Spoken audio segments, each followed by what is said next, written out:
is conscious and being treated. In New York, hundreds of uniformed officers seen outside New York's NYU Langone Hospital Tuesday after word quickly spread that 27-year-old police officer Wilbert Mora, who was gravely injured while responding to a domestic incident in Harlem last Friday, did not survive. Fox's Laura Engel, another officer, was also killed by that gunman who died, too. A first-in-the-nation requirement for gun owners in San Jose, California. The city council approved it last night. We require every gun owner in the city to have insurance, just as every driver has to have insurance to use a car. Mayor Sam Liccardo, gun owner right advocates are vowing to sue. America's listening to Fox News. This is a metaphor for your business's journey. Sometimes it feels like the course keeps changing right before your eyes. And in order to maneuver it, you need an expert by your side. That's what Dell Technologies advisors do. They have the Windows PC and tech solutions you need to help you get out in front and stay ahead of the game. Call an advisor today at 877-ASK-DELL. That's 877-ASK-DELL. A start to a simpler experience with Windows 11 Pro. Ever have questions about your prescriptions, even in the middle of the night? Well, Walgreens now offers Pharmacy Chat 24/7, so you can ask an expert about things like the correct dosage of your medications or possible side effects. Speaking of side effects, the side effect of getting your questions answered at 2 a.m.?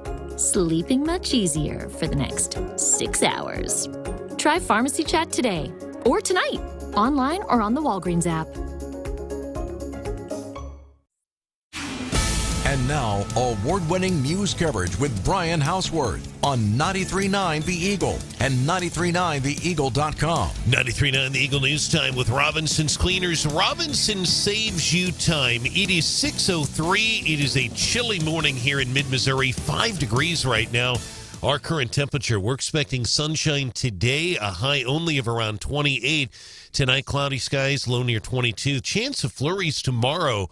A little bit warmer with a high of 41 degrees. Good morning, everyone, and here's some of the stories that we are working on for you at this hour. You'll have 4 opportunities in February to get free testing for COVID in Columbia. State health officials say the free testing will be available on 4 Tuesdays in February at the MU lot on the Business Loop. That's near Garth.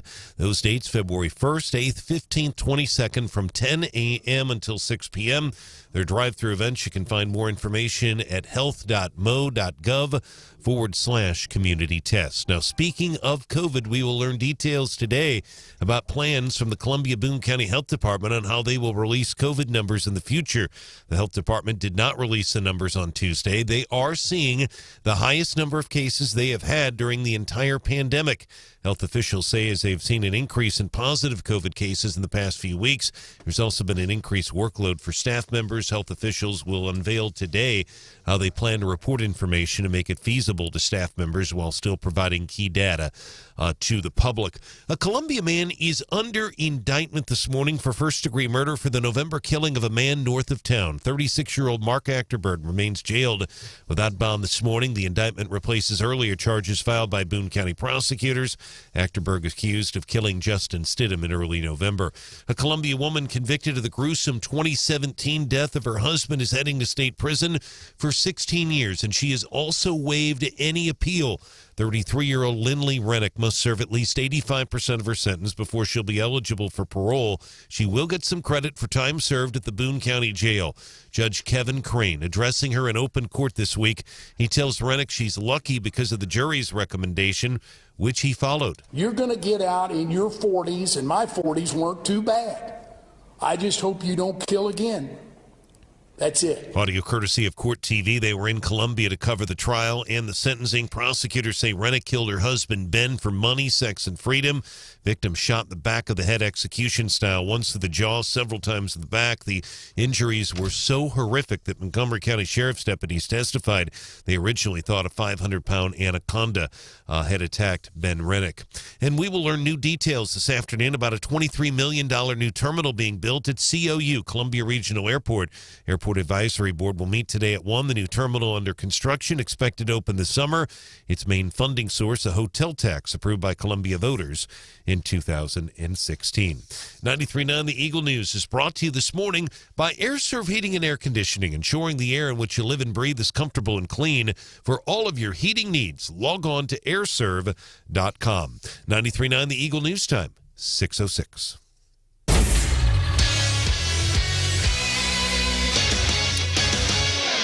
In sports, a game all the way down to the wire. Final seconds, Mizzou men's basketball team taking number 1 Auburn to the final seconds last night at Mizzou Arena, 55-54. Mizzou led by Javon Pickett.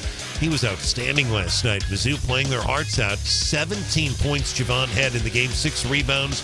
As for Bruce Pearl and Auburn, they are now 19-1, 8-0 in the SEC, and they continue to press. They also beat Kentucky over the weekend, and then they beat Mizzou yesterday. Mizzou came into that game 8-10. They had it there for a second, and then again they fall 55-54. Mizzou at one point starting that game with a 10-0 run against the number 1 team in the land. Our sports brought to you this hour by Missouri Heart Center. Comprehensive cardiovascular care in the heart of Missouri. MoHeartCenter.com. 93.9 The Eagle News Time, 6:07. I'm ABC 17 Storm Track meteorologist Kevin Schneider. We're off to a bitterly cold start on this weather alert day. This about wall-to-wall sunshine will do all it can, but we'll only top out in the upper 20s this afternoon. Winds will turn out of the south during the day, but that'll help us overnight, keeping lows propped up in the low 20s with a few passing snow showers possible. Those won't amount to much as highs on Thursday will top out in the low 40s. I'm meteorologist Kevin Schneider, and that's your ABC 17 Storm Track forecast on 93.9 The Eagle. All right, Kevin, thanks so much. Again, clear skies, and our weather is brought to you this hour by AirServe Heating and Air Conditioning. For all of your heating needs, log on to airserve.com. 5 degrees. Eagle Eye Traffic. At 6:08, 93.9 The Eagle and 93.9theeagle.com. Traffic brought to you by midmohires.com. Local companies are looking for local people. Roads right now pretty quiet in mid-Missouri. If you want to report a traffic issue, give us a call or a text, 573-874-9390. More team coverage in less than 30 minutes, and we have breaking news immediately. I'm Brian Hauswirth, 93.9 The Eagle. 93.9 The Eagle. What is happening? Broadcasting live from the Zimmer Radio Group World Headquarters. Great news for the American people. This is Wake Up Columbia with Branden Rathert, featuring Stephanie Bell, news director Brian Hauswirth, and Hannah, the producer. This is why we listen to you. Get ready, pal. And now, here's your host, Branden Rathert. And I'm here to say thank you. Thank you, School Board and Superintendent Bridges, for not using your power to push back on the state of Illinois about the mask mandate. We get to wear masks all day, every day now. Isn't that great? Thank you for forcing me to wear a mask so I no longer have to brush my teeth or wash my face. Seriously, my life is so much easier. I don't wear glasses, but if I did, I would thank you for concealing my eyes with the fog from my breath, too. Thank you for teaching students that our own mental health is much less important than making triple vaccinated adults feel safe. Thank you for teaching me that even the most minute risk is not worth taking. Life is best when you take the path of least resistance, with no chance of failure and definitely no chance of catching a cold. Hannah, I like to joke because with everything happening in the world, it's sad, it's scary when I think, how am I the smartest person in all of this? Because I'm not the smartest person I know. And now a 15-year-old student calling out the school board in Naperville, Illinois. She's the smartest person in the room. Elected school board officials, parents. And if she were presenting in front of our school board, the president of our school board, who's an attorney, this 15, 16-year-old kid, easily the smartest person in the room, saying, listen, you're not giving us a chance to make mistakes and take risks. And I love her facetiousness. And thank you for doing that, because my dad will tell you how many times I got backhanded at the dinner table for being, I like to use the word facetious, but really I was being a smartass. Pretty much that's exactly what it was. It cracks me up how much you say, I don't even know if I can say it, facetious, instead of just sarcastic. Personal choice. You got to sound smarter than everybody else, huh? Personal choice. It's one of those few $10 words that I know. and so you say it all the time. Facetious, sarcastic. I love that. And unfortunately, so many people, and we get texts here at the station, well, what about the teachers? Concern completely misguided. She talks about following the science in this, and we follow the science now. The number of mental health issues that kids are experiencing. As a matter of fact, Burrell Behavioral Services locally, they are opening up a facility here in the next several days, if it's not already opened, to facilitate people coming in with almost like emergency mental health issues. Kids having mental health issues, these things with the masks and the mandates in schools. It's sad, and we're relying the smartest person in the room in a school board meeting with people that ran for office and that people voted for. She's the smartest person in the room. People are getting tired of this, and I know it. I was tired of it 2 years and 2 weeks ago. I was tired of it. But people are quitting. I have my own reasonings, Brian. The official reason for the Boone County Health Department said, we're changing how we report COVID numbers. Well, we don't have a lot of details on this, Branden, but we do know that they have said since Friday that they are going to change the way they report the data. I don't know how that's going to work, but they say that as the numbers just keep increasing, and about the highest number that we've seen during the pandemic, there's been an increased workload for staff members. So I don't know exactly what they're going to do. They're expected to announce it on Twitter today, whatever that is. But here's what I think. They're not reporting it anymore because they realize even the progressives, they don't care. You still see some of the people driving around town wearing masks in their cars. So you have some of those that care. But people don't care anymore. And that's what I think is the reasoning for Boone County Health Department saying, we're just, you get that stuff. Because nobody cares anymore. Even people I would consider liberal progressives. How many places I've been? 2 weeks ago, I got to tour a very fine government-funded facility with people I fully expected would be wearing masks, and I was trying to be polite, like, do you want me? I know the CDC even says, hey, the public already knows these masks don't really work, and now we're saying it. So I was ready to, I was armed with that. They weren't wearing masks. People are just giving up, and I think the Boone County Health Department, they're realizing people they don't care anymore. And this incessant barrage of the scoreboard every day, look how many we have today. Joe Biden, he's given up. His administration has withdrawn the COVID-19 vaccine and testing mandate for private employers after really some public losses. But they're giving up because they know people have no appetite for this. Everybody is done with it. Everybody's very done with it. I'm tired of it. You're tired of it. Everybody's tired of it. It doesn't make any sense. If you follow things and masks don't work, okay, then why in blazes am I wearing a mask? Somebody's going to have to explain this to me. So, no. Here's why I think you're still wearing masks. Fauci said it best. Call that area of control. Area of control is exactly correct. Now, remember what we talked about yesterday. What? Context is important in what he was saying. All right, let me finish the rest of his comments. And there's a big bracket of control. There, more context. Come on. He was talking about something else.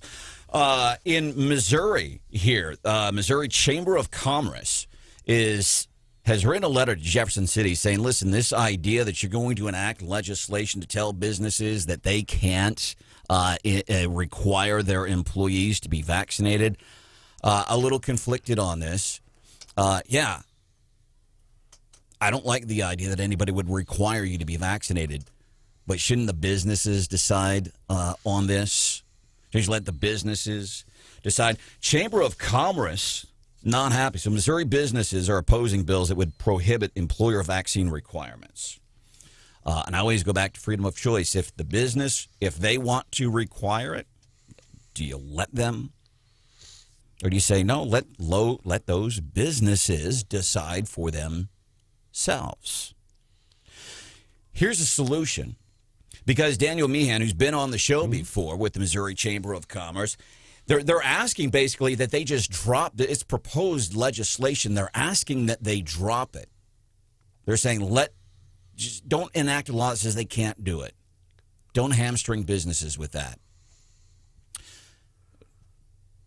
How about this? Here's a solution. What if we said, okay, if you can require proof that you've been vaccinated for COVID, how about first we start saying, okay, if you want to work here, you also have to show proof that you've been vaccinated for mumps, rubella, measles. You know, when I go to the Columbia Airport, fly to Idaho to see my grandkids, they ask for all that stuff. They want to see my chickenpox vaccination card. It's not a true story. Where else do you go where anybody for anything else has said, hey, show proof that you've been vaccinated for mumps, rubella, and measles. Right. Prove that you've been vaccinated for HPV and now shingles. That's a big thing. Prove that you've been vaccinated for shingles. Nobody's doing it. Welcome to the show. It's Wake Up Columbia. My name is Branden Rathert. Stephanie Bell has the day off. There's my father, Dad. It's Henry. Hi, good morning, Columbia. Good morning, Hannah. Good morning. Good morning, Brian. Good morning, my friend. It's great to see you. Did you just call him your father, Dad? My father, Dad. I keep saying there's my dad, folks. My dad's name is Henry. Brian Hauswirth is here. Great to see you. That's Hannah, the producer. Good morning. My name is Branden Rathert. Thank you for being here. So a lot of these folks, I think they're just giving up. They're tired of all of this, and we need a 15-year-old kid from Naperville, Illinois, and a TikTok video to prove to these folks why. By the way, there is a candidate forum, and this is happening tomorrow night, and it's going to be it's going to be a candidate forum for the Boone County Commissioners. I think the mayoral. There's going to be a mayoral debate. This is put on by the Columbia Board of Realtors. The most important. They're going to have school board candidates. They are going to be doing a school board candidate debate. The more localer, the more important. If you get a chance, you should check this out. We'll have details coming up here shortly on when and where exactly this is. Meanwhile, Biden giving up, the White House saying we're not going to try to enact. We're not going to try to enact this mandate. I don't know if that's part of he's trying to reset. We know the other day when he called Ducey not only did he call Ducey an SOB, it was a stupid SOB. Which, by the way, is there another kind? He's a smart. You ever heard somebody? He's a smart SOB. So Biden's given up. As a matter of fact, and news outlets are giving up on him. We highlighted audio. You heard it here earlier this week. MSNBC impaneled independent voters who voted for Trump in 2016, voted for Biden in 2020. They're regretful. CBS went a step further. They impaneled Democrat voters who voted for Biden in 2020, and they're regretful. So CBS and NBC going after him. CNN continues to, and I hate to say go after him, they're finally, to an extent, telling some truths. CNN writes, bad news for Biden. Stocks are getting crushed. Matt Egan, who is a business analyst for CNN, says this is not merely a Wall Street problem. Main Street would be threatened. The economy and markets are intertwined. A sharp drop in the stock market will impact economic activity. So they're going after him. And this thing with the economy, so inflation, for example, we're talking here in Missouri, 5.5% raise across the board for state employees. Inflation is what, 7%? Yeah, exactly. And what about folks on Social Security? 5.9% increase. And sweet, Dad. Yeah, boy, that's great. Except inflation 7%, and I have other issues with my Part A and Part B. Hannah, have you seen the cost of cherub tomatoes recently? No, but I have heard you whine about it on many occasions. It's insane. But you see, here's where progressives, they're like a jackass chasing their own tail. And by the way, I don't say jackass like in the mean way. I mean like a jackass. Like a donkey? Yeah. What technically is a jackass, by the way? It's a donkey, but specifically a male donkey. Okay.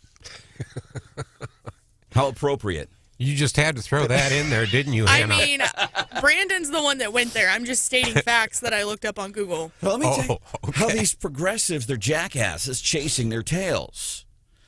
Say, hey, we'll give everybody, you got to have a $15 minimum wage. You got to do this because it's, as Nancy Pelosi likes to say, who, by the way, announced yesterday she's running for re-election to represent the folks and the San Francisco values. We're going to cover that more here in the Daily DC Rundown at 6:25. But those values, everybody should get $15 an hour and the minimum wage and all this. And here's where the jackass starts chasing its tail. So we do that. Meanwhile, progressive policies, i.e., look at who's been in office since 20th of last year and how the inflation in the stock market, and it's horrible. It's so bad that the news outlets calling out Joe.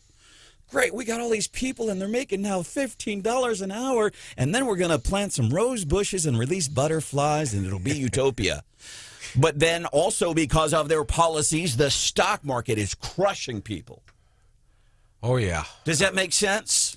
How much are you losing money in the stock market, Dad? Yeah, not a lot. See, Hannah, this is why I care now. Now it's affecting me. I ain't got no money in the stock market, and I ain't got a good grasp on the English language yet either. But here's where it's affecting me. Any money I'm going to inherit from my dad, I'm losing right now. Branden. I'm losing my inheritance because of Joe. He's exactly right. The only reason I'm doing this is to someday try to pass a little bit on to my kids. That's the only reason I'm doing it. So he can afford his cherub tomatoes, right? Well, yeah, he's got to find some kind of method of paying for them. What, the cherub tomatoes? He put them all over the floor in the break room last week. I don't know if he told you that. No, he didn't. I dropped almost $8. If I took $10 out of my wallet and threw it on the floor, that's what happened with those cherub tomatoes. Now Joe's messing with my inheritance because when my dad dies, I'm getting his money. My sister and some other friends and brothers will get some too. Now it's affecting me, Hannah. Now I care. Glad you are here. Something we can do for you, let us know via text, 874-9390. Watch on YouTube Live. Nancy Pelosi's announcement she's running for re-election, which contradicts what she said several years ago. You got to hear some of this. That'll get us into the Daily DC Rundown.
Hey, it's Coach Gary Pinkel. I like to listen to Branden Rathert on Wake Up Columbia 93.9 The Eagle.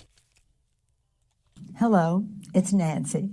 Thank you for the opportunity to share some thoughts with you, our VIPs, our volunteers in politics. Thank you for giving me the privilege to represent our city and our San Francisco values in the Congress. And that is why I am running for re-election to Congress and respectfully seek your support. Keyword, San Francisco values. That's the key phrase. Oh, boy. San Francisco, and we know what those are, and we know the problems. Again, they are jackasses chasing their tails. Our San Francisco values. Your San Francisco values are causing you problems. That gets us into today's daily D.C. rundown. Nancy Pelosi says she will seek re-election. She's 81 years old. And it's all about, we got to make people's lives better. I thought it was my job to make my life better. Dad, am I wrong on that? Absolutely not. You're wrong. It's your job. Nobody else's job to make your life better, easier, simpler. No.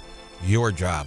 And it's your job to make my life better by making sure we're playing the stock market right so I get that inheritance. Not hardly, honey. So to balance, hey, I'm fair and balanced. I'm F&B, man. Fair and balanced here on the show. There's another dude, another Democrat congressman says he's not running for re-election. I think this is now the 29th Democrat to say not running for re-election 2020. Here we come. Coming up, Fox News. They're on this Ukraine-Russian border crisis. Then Brian Hauswirth is here. High-profile indictment, local murder case. He has that for you at 6:31.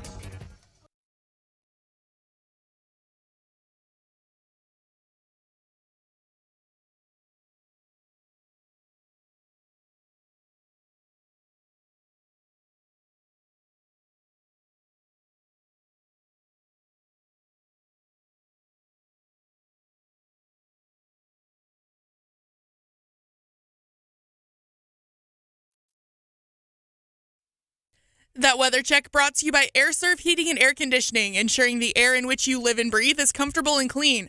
For all your heating needs, log on to airserve.com. It's 5 degrees. Fox News, I'm Chris Foster. As talks play out between the Biden administration allies and the Russian government, people in Ukraine wait and wonder if there'll be a Russian invasion. There is some anxiety here, but many people say Russian threats are nothing new. Honestly, I get used to it. Lisa Zholondevska, who's 20, acknowledges she's worried about the Russian troop buildup, but she says Ukraine has seen years of instability and uncertainty. Ukraine's leaders are urging people to stay calm. In Kiev, Ukraine, Simon Owen, Fox News. Original Charlie Brown voice actor Peter Robbins died, 65 years old. He was 9 when A Charlie Brown Christmas was first on TV in 1965. Everything I do turns into a disaster. I guess I really don't know what Christmas is all about. Isn't there anyone who knows what Christmas is all about? Relatives say he took his own life. He struggled with bipolar disorder and addictions to drugs and alcohol and spent 5 years in prison. America's listening to Fox News.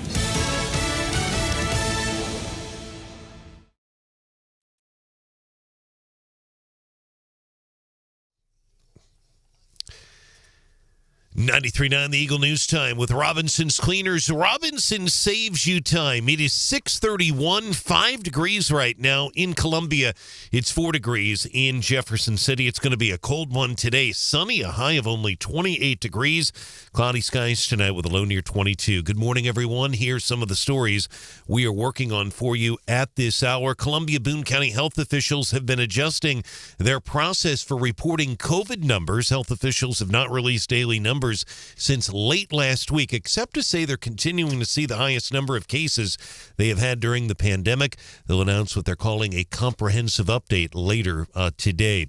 High transmission, meantime, of COVID across mid-Missouri and the entire state, prompting state health officials to add some additional free testing sites across the state. The State Department of Health and Senior Services says free testing will now be available here in Columbia on 4 Tuesdays in February, the 1st, the 8th, the 15th, and the 22nd. 2nd. It's a drive-through event at the MU lot at 115 West Business Loop 70 near Garth. You can go there between 10 a.m. and 6 p.m., and again, it is free. A candidate for Columbia School Board says she would support mask wearing for students and staff. Suzette Waters telling Wake Up Columbia she wants CPS schools to avoid having to switch to online only learning. Whatever we have to do to allow teachers to be in the classroom and provide an environment that's the least disruptive, I'm for. And right now, if that's masking, then that's what we do. She is one of 4 candidates running for 2 open seats on the school board. The election day is April the 5th. CPS is back in class today. They've had teacher work days Friday, Monday, and yesterday. They are back today, and a reminder that they are under that temporary mask requirement until February 4th because of the surge in COVID cases. 2 Montauk County men have been killed in a crash. It happened early Tuesday morning, Highway 50. Missouri State troopers say the crash killing the 2 occupants of a Chevy Silverado. The victims identified as 21-year-old Dakota Pace and 23-year-old Christopher Seeger. They are both from Montauk County. Both have ties to Tipton as well as California. 93.9 The Eagle News is brought to you this morning by Mid-America Mortgage. Check them out online, midamericanmortgage.us, and apply now for a loan on your dream home. 93.9 The Eagle News time, 6:34.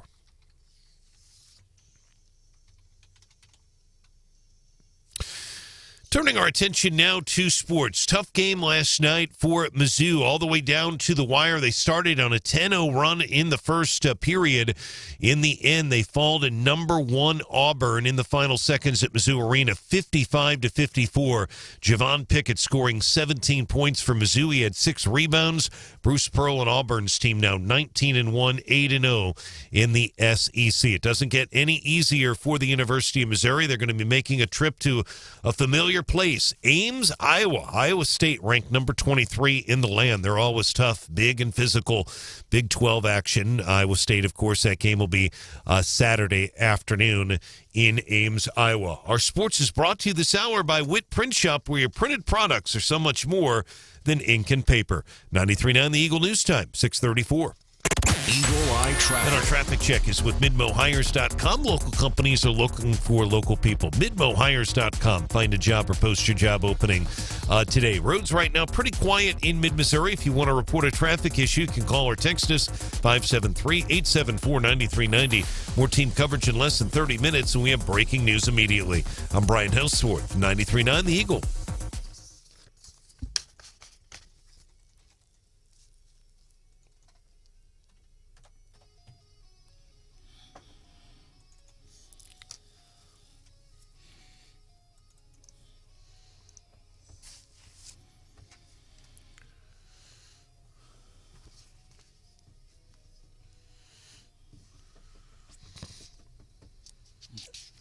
I have an axe to grind with Walmart. Anyone that knows me knows that I am obsessed with ordering my groceries online and picking them up in the store because A, I hate grocery shopping, B, I hate being in large crowds of people because social anxiety, and C, it's just super convenient. The only thing about ordering groceries online is that every once in a while I screw up. For anyone who's never ordered their groceries like this, if they don't have the exact product that you ordered in stock, you can tell them that you're okay with substitution. I had a pack of Kraft mac and cheese in my grocery order, okay? And it's a little embarrassing because I'm 21 and I already get for this in the office because I'm the youngest of my coworkers and I'm still eating Kraft mac and cheese, whatever. I didn't see that they didn't have the Kraft mac and cheese that I ordered in stock in time, so they did a substitution for me. They gave me Kraft mac and cheese all right, but it's unicorn shapes. So now, for the next, I don't know, month or so, I'm not only gonna get grief for bringing mac and cheese to work in my lunch, at a workplace for adults, I'm gonna get extra grief because said mac and cheese is unicorn shaped. Unicorn and rainbows in the macaroni. Jeez. I love that. So how did you discover it? Was it when you got home? Did you know? But it tastes the same, right? Yeah, I mean, it's just regular Kraft mac and cheese. It's just meant for like 3-year-olds. You know what I think would be hilarious? Let's say like Randy Minshew's running for mayor in Columbia. There's a like a meet and greet for him tonight. Country Club, Columbia Country Club starts at 5 o'clock. Whenever you get people, and there's going to be some money people there and thought leaders here in town, and hopefully you'll be there too, so you can go, okay, I don't know Randy Minshew. I know what Branden said about him on Wake Up Columbia, and I know right now, today, he's the person I would vote for to be Columbia's next mayor. But I hope that you go so you can meet him for yourself and see if his values as an elected mayor in Columbia match your value. Don't take my word for it. I hope you get out to get and do that. But I think it'd be fun. You have a dinner. You're going to do a fancy pasta dinner with all the bigwigs and the money people in town. You invite all these folks, and you're serving like this very elegant seafood pasta with a very delicious, succinct lemon butter pasta with shrimp and crab meat on it, and you serve it. You're making me hungry. And it's on unicorn rainbow pasta. I would do it, and we call it a big fun. It's the unicorn pasta shrimp dinner fundraiser because it's the same. It just looks different. Have you ever ordered your groceries online though? Oh God, no. It is beautiful. Really? So I get on my little I usually do Walmart app, and I put everything in my cart. I select what time I want to pick it up, and usually right before my order's ready, they'll text me and say, "Hey, we had these substitutions." And you can either look at them and say, "I don't want those," or just leave it alone, and they'll just assume you want it. And that's what I did because it's normally fine. That has worked out for me every other time. And I got all my groceries home, and I was like, what the heck? I saw the side of the box that was a rainbow, and I was like, what is that? What did I order? Wait, did you go, did Kraft go woke now? Rainbows on their boxes of macaroni and cheese? No, I didn't. First it was M&M's. I got to yell for 3 hours about the M&M's, and now it's Kraft mac and cheese. They've gone woke with rainbows on the box. No, I saw the rainbow and was like, what the heck is that? Pulled it out of the bag and saw the unicorn and was dismayed. But you know what's interesting about that? Because I'm going to make this political. Of course. It's got a different name on it, a different shape, a different look. But it's the same thing, right? Yeah, it's still just Kraft mac and cheese. Yeah. And that's like what we see these progressives doing with a lot of things.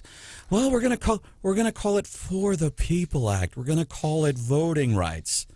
Listen, it's the same. It's what we have now. You're just trying to make it look different. Does that make sense, Dad? Makes a lot of sense, and for the most part, you are correct. I haven't heard those words since I was 16, Hannah. You're right. Dad Henry's here. Good morning, Dad. Good morning. Mr. Brian Hauswirth. Good to see you all. Man, Mizzou last up. It's fun whenever your teams aren't doing well. It's fun to load on, but I got to remember these are college kids, and I've been pulling for Conzo Martin. When I was in St. Louis, he was a phenomenal ball player in East St. Louis. My first job was in Indiana, Purdue University, Lafayette, Indiana, and that's where Conzo Martin played college ball.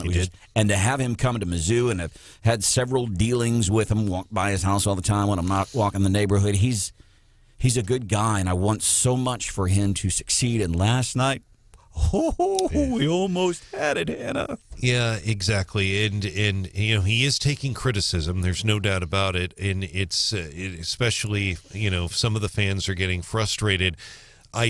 There's a headline in the Columbia Tribune this morning, and I'm not sure I understand what it is. I don't like the headline, though. And to be clear, reporters don't write the headline, but the headline is Missouri basketball fans are frustrated after loss to Auburn. Yeah. We've been frustrated long before the loss to Auburn. Yeah, and understand, it's just, they went down to the wire. They did play their hearts out. It's just I think they're frustrated by maybe some of the clock management at the end. But boy, what an opportunity, especially you never know on a game like that if you would have ended up beating them, the number one team in the land. Who knows what that would do, because it doesn't get any easier now going to Iowa State. It's really tough. And it's something we could have rallied around. Would have been our second win over a really highly ranked opponent. By the way, have you heard about ratings for the Chiefs game? I can't find ratings for Missouri, but in Kansas City, that Sunday game, the most exciting playoff game, I got to put that top two. Music City Miracle, maybe number one, but the most exciting. How would you know? Playoff game that I have ever read about the next day. I still cannot believe that. Like, were you sick to your stomach a little bit when you heard how good of a game it was and knew that you were curled up in the fetal position, passed out? I woke up, I looked at my phone, and it was that, you get this amount of acceptance, like this stuff is just going to happen. And it's par for the course. In the past 7 years, I've been part of the Wake Up Columbia family. I have missed some of the most incredible sporting moments in history. New England, Atlanta Super Bowl, missed that. Missed a couple of exciting finishes to NCAA championship basketball games. So there were two reactions at the same time. It was like, of course, it was one of the best playoff games of all time, and I missed it. And then it was, yeah. I said some foul language because Hannah said that using foul language, this can be an effective stress reducer. Yeah, it's been scientifically proven that you can withstand more hard stuff if you curse. It releases something that makes you de-stress, or I don't know, some scientific. I have a question. Who won the football game? Yep. I see where Branden gets it from. Oh, okay. It's our Chiefs, Dad. I've been a lifelong Chiefs fan for 7 years now. By the way, and releasing stress, using foul language, really, it helps. I mean, think about how we feel when... if the FCC would disagree with that sentiment if it happens on broadcast airwaves. Hannah, the producer, welcome to the show. Good to see you. Good to see you. I hope the unicorn and rainbow macaroni incident is your biggest problem today. Yeah. I even, in my TikTok, I put at the top, listen to me whine about my first world problems. By the way, I was using the word, Hannah gives me crap when I use the word facetious, because I was talking about this young girl, 15, 16-year-old high school student, Naperville, Illinois, who, with facetiousness so thick, you probably could have taken a sledgehammer to it and would have made that noise. But an intelligent argument, then she's saying, hey, thanks for making us wear masks.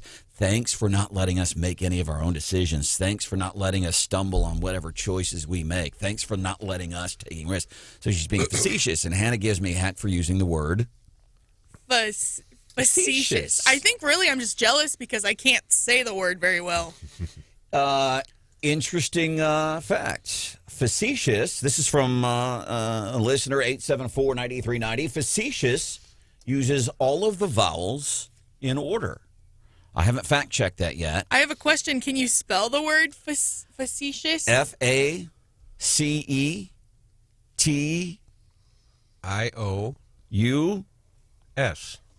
There you go. Good job. Tag team, Dad. How about that? I was hoping he wasn't going to help you. I was hoping you would spell it kind of like you did arithmetic yesterday. By the way, we're still on Twitter, despite my failings on there, at Rathert Branden. How do we find you, Brian? At Brian on the air. At producer_Hannah. So give us a follow. We'd love to. This is great yesterday, folks responding and giving us. I got a bunch of follows yesterday, despite the fact that I get onto Twitter, Dad, and I'm not liking it. By the way, yes, I think you are. I like the trolling. It's evil. It really is. Twitter is really disgusting. Twitter's kind of a cesspool. It really, really is. Anyhow. So I'm trying to make this post about education, and I'm relaying it to including local school districts. Columbia Public School District is the prime example. They've been sued twice now. They're in a mess. Parents is just it's just a mess. It really is. But I was equating it to these kids are just taking whatever they're told, and oh yeah, I got to wear a mask. It's safe. And I likened it to when I was in school, and teachers told us we're learning the 3 R's. Reading, writing, and arithmetic. And when I would think for myself, I'd go, that don't make no sense. But what I would do is I would repeat. Oh, I'm learning the 3 R's today, Dad. I'd come home to Dad. I learned the 3 R's, reading, writing, and arithmetic. And I said what was repeated to me because that's what my teachers told me, even though it was complete and utter bull. I repeated it. And that's what they're doing today. Kids, but it's just on a grander scale. Yeah. So anyhow, I get onto Twitter and I'm trying this out, trying to get comfortable with it. And I'm like, I got a hot take here. So I got this post about education, reading, writing, and arithmetic. And you spelled arithmetic wrong. Yeah. Hey, more cancel culture, and I'm not big on these stories.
Putting the fun in dysfunctional. Wake Up Columbia, 93.9 The Eagle.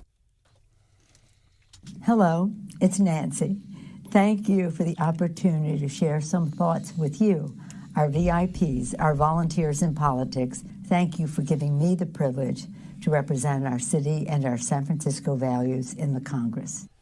San Francisco values? Oh, my word. Do you know that in San Francisco, the city of San Francisco has bought some apartment buildings at going rates for an apartment building to house homeless people. This has just started. What amazes me is, of course, there are some people that really don't want to be homeless. There are other people, they prefer to be homeless. They prefer the lack of structure.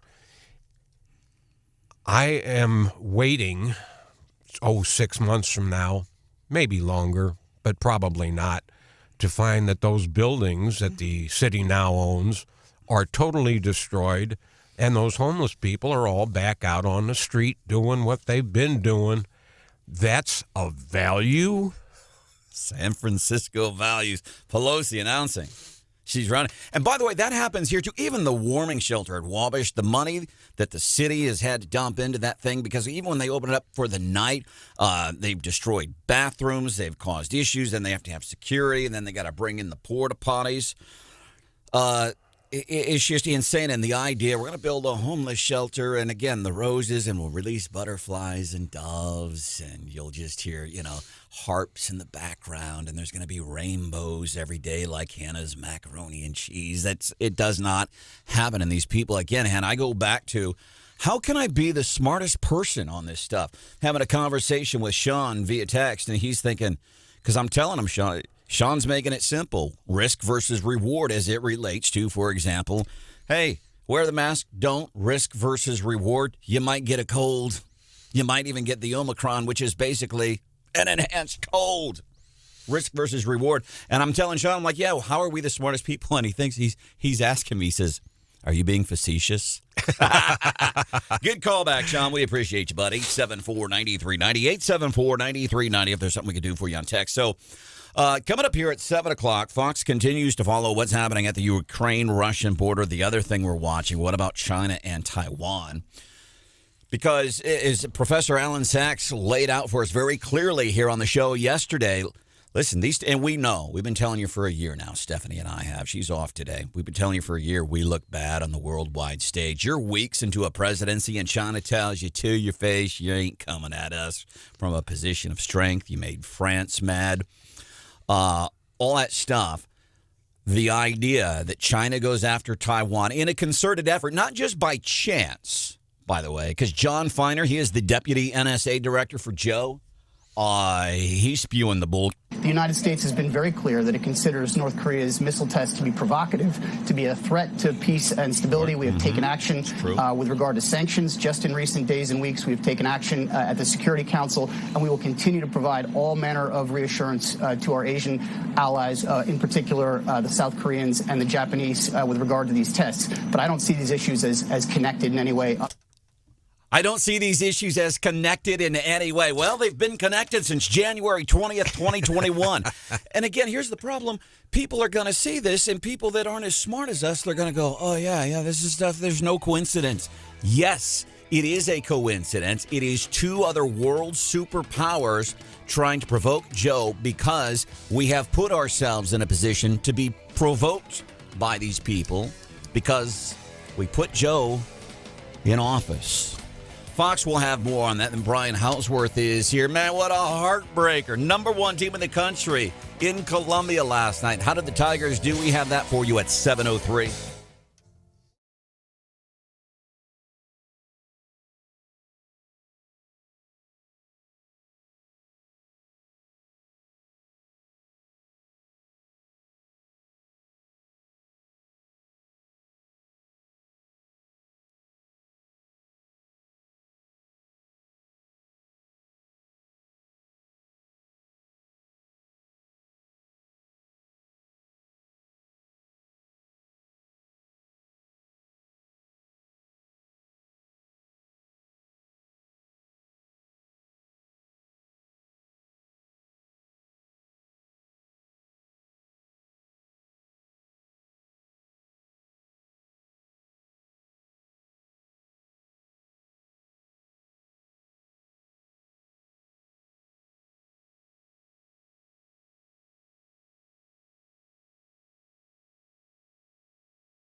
It won't be painful, but it would be politically destructive. I'm Dave Anthony, Fox News. That's Russia's response today to President Biden's threat to sanction leader Vladimir Putin if there's a Ukraine invasion. And Moscow accuses America of, quote, flooding Ukraine with weapons, more of which arrived there yesterday. Part of a new $200 million security assistance program, the U.S. has provided more than $2.5 billion in military aid to Kiev since 2014, which is when Russia annexed Crimea. Fox's Amy Kellogg in Moscow. This COVID surge keeps setting records. The World Health Organization reports the 21 million cases last week globally is a new pandemic high. We're being urged to not just get a COVID vaccine shot, but also a booster. But only about 40% of Americans have gotten one. The Centers for Disease Control and Prevention reports while the average number of boosters given out in December was about 1 million per day, as of last week, that number was down to less than half that. Fox's Jill Nato. There's a search at sea after a boat possibly full of migrants capsized. Fox's Evan Brown following this live. Now, Dave, so far, one man was found alive, but 39 others who were on a boat that capsized after leaving Bimini in the Bahamas are still missing in waters off the coast of Fort Pierce, Florida. The Coast Guard spent the night searching an area the size of the state of Rhode Island. The boat was traveling in turbulent weather, and not one person was wearing a life jacket, Dave. Evan, a sheriff's deputy is conscious, being treated in Milwaukee after being shot multiple times early this morning at a traffic stop. In Atlanta, an arrest in the shooting death of a baby. Anybody who think they will commit violence in our city, we coming at you with everything we got. Atlanta Police Chief Rodney Bryant. The 6-month-old boy was hit by a stray bullet riding in a car with his mom on Monday, driving past a food market where 2 men were outside in a gunfight. America's listening to Fox News. This is a metaphor for your business's journey. Sometimes it feels like the world is throwing everything it has at you. And to succeed, you need someone to guide you through. That's what Dell Technologies advisors do. They have the Windows PCs and tech advice to help you navigate whatever challenges you're up against and get you safely to where you want to be. Call an advisor today at 877-ASK-DELL. That's 877-ASK-DELL. A start to a simpler experience with Windows 11 Pro. When you order your Walgreens prescriptions with same-day delivery, it's possible you'll experience some side effects. Side effects may include joy that you won't run out of your pills and disbelief at just how crazy fast the delivery came right to your door. Get your same-day prescription refill today on the Walgreens app. To use same-day RX delivery or 1 to 2 business day delivery, you must be opted into prescription status alerts. It will appear as an option of orders before that store's cutoff time for the day. Certain health plans do not cover or participate in same-day RX delivery. Check with your health plan for further details. Excludes California.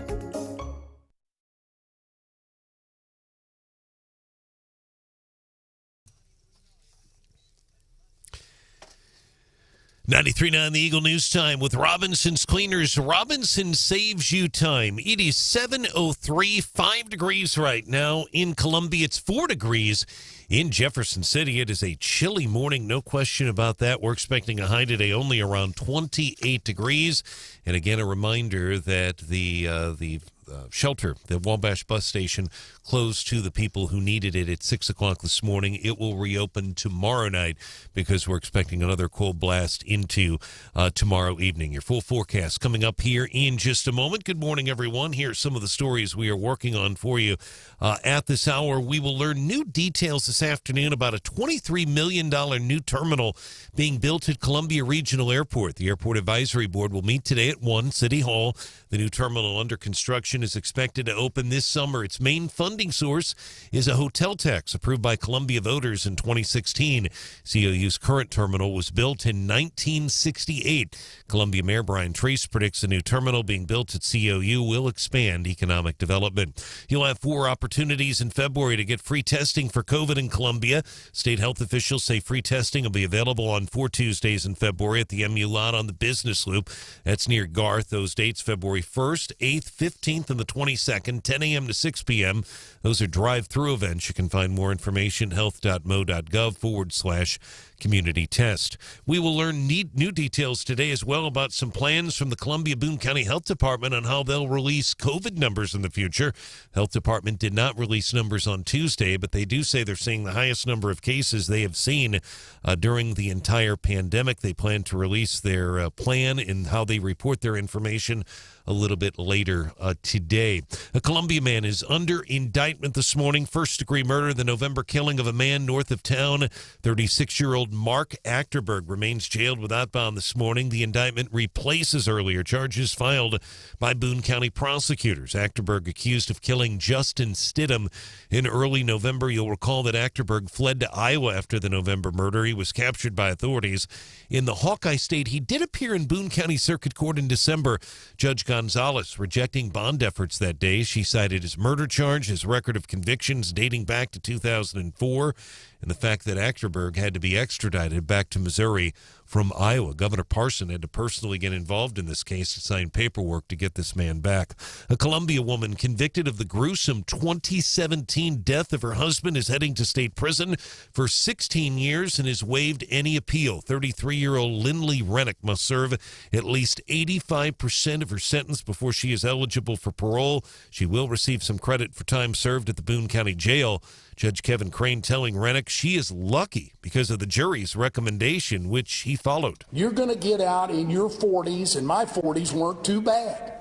I just hope you don't kill again.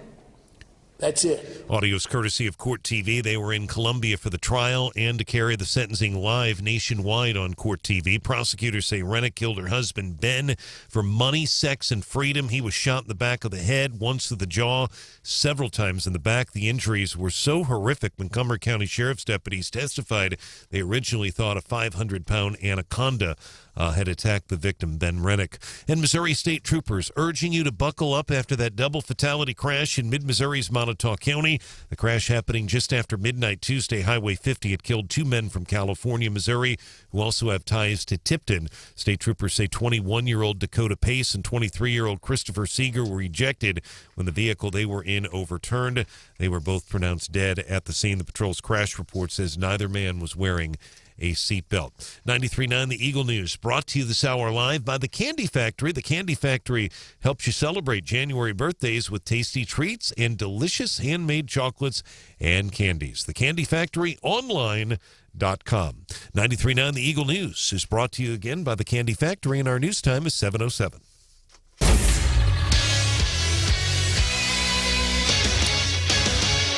Turning our attention now to sports. Tough game last night for Mizzou. They had the number one team, Auburn, on the ropes.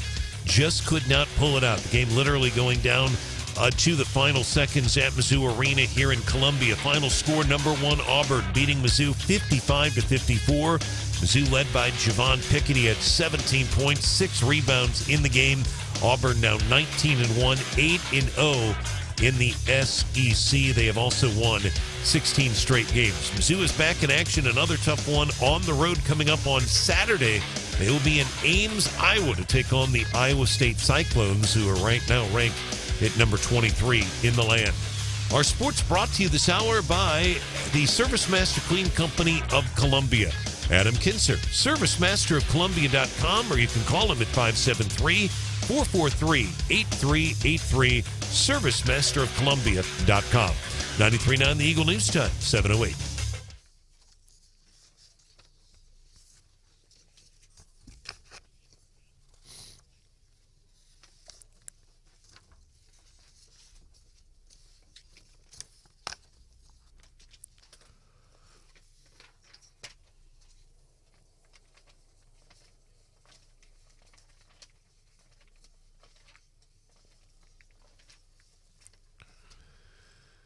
All right, Kevin, thank you. And our weather is brought to you this hour by AirServe Heating and Air Conditioning. For all of your heating needs, log on to airserve.com. 93.9 The Eagle News Time, 7:08.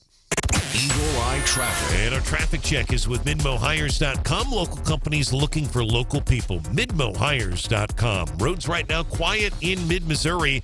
Again, it is going to be cold. If you head out this morning, make sure you bundle up. It's only 4 degrees. Our sunrise this morning at 7:21. It will set at 5:22 p.m. More team coverage in less than 30 minutes. We have breaking news immediately. I'm Brian Hauswirth, 93.9 The Eagle.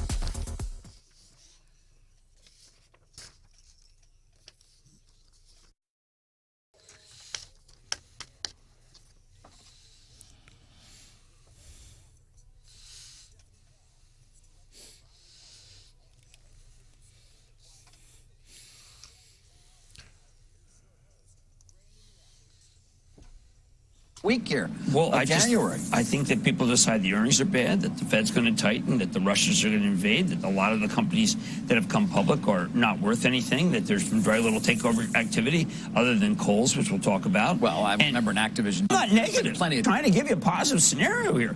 I'm saying when stocks are down this much, Carl, that you shouldn't just say, holy cow, I'm getting killed, because you should realize you've been getting killed.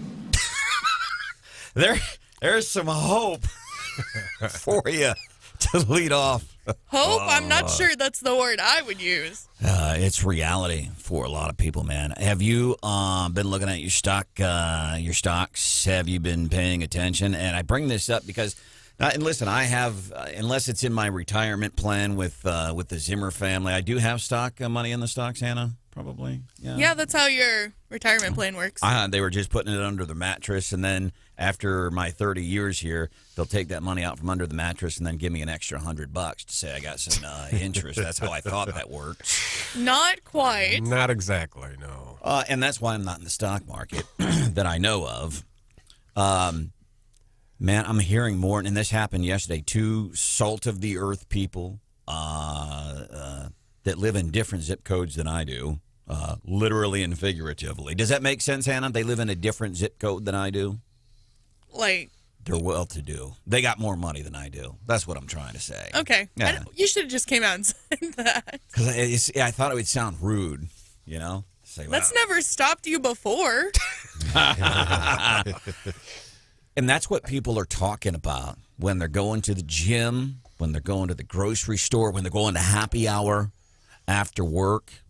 And it's not just, listen, this is beyond people complaining about Joe Biden. Talk to somebody today. You know, if you're at Truman's later tonight, talk to them. If you're at Wilson's gym and you hear, or do this, do what I like to do, eavesdrop.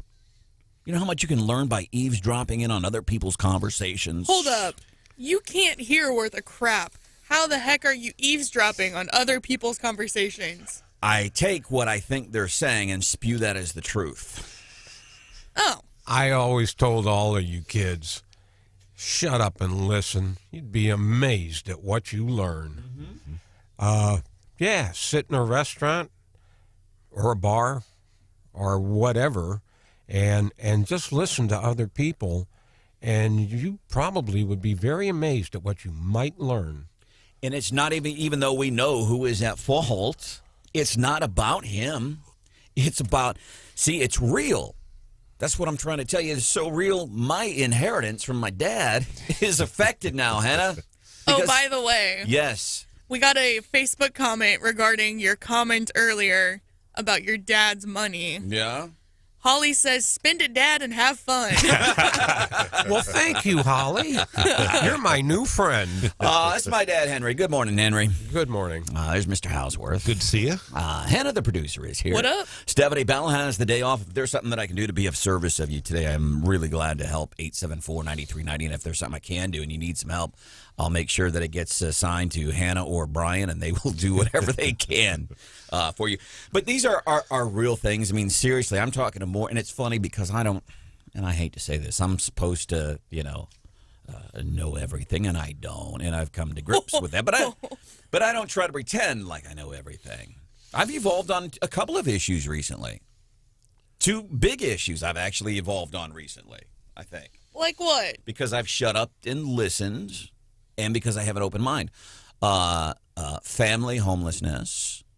You know, when I'm talking about these city leaders, they want to dump all this money to a homeless shelter, unicorns, butterflies, like Kraft macaroni and cheese. By the way, great TikTok video posted on our Facebook page, Wake Up Columbia, with Hannah having an experience. You got to see this. It's really cool. We were rolling at this last night watching this thing. It's funny. Check it out. But this idea will build a homeless shelter. It'll be all... and somebody, 2 different people, as a matter of fact, one of them was Stephanie Bell, said, homeless families. And I've evolved on that issue after, you know what I did? I called Love Columbia. And this wasn't on air, by the way. I called Love Columbia, a lovely creature by the name of Kelly. She set me up with a phone call with a homeless family. And they told me their story. And we were on the phone for probably an hour. I've evolved on family homelessness. Have you told Stephanie that? Well, I'm not going to admit it. Exactly. That's my point. I was like, I don't think I've heard you mention this around her yet. I can have an open mind and evolve on things or change when I get new information and research it, not just going by what people told me, but researching it, doing real stuff like talking to people that are affected by it. Doesn't mean I have to go and admit to anybody. And the other thing that I've recently evolved on, ham and bean soup. I do not... I would never make ham and bean soup. I would never go to a Cracker Barrel. And the rare opportunities in my life when somebody is presented to me, hey, do you want some ham and bean soup? No, I'm good. I'll just eat bread. I won't, because I don't like ham and bean soup. And somebody the other night invited me over for dinner and said, hey, I'm making ham and bean soup. And I'm like, well, I think I'll just do leftovers. And I got there. But you know what? I tried it. I gave it a chance. I had an open mind. Most incredible ham. It was I'm telling her, you got to call this ham and bean stew, not ham and bean soup. I mean, it was really, I loved it. I ate that for 3 days. Wow. It's kind of funny. I've seen you do that with food before.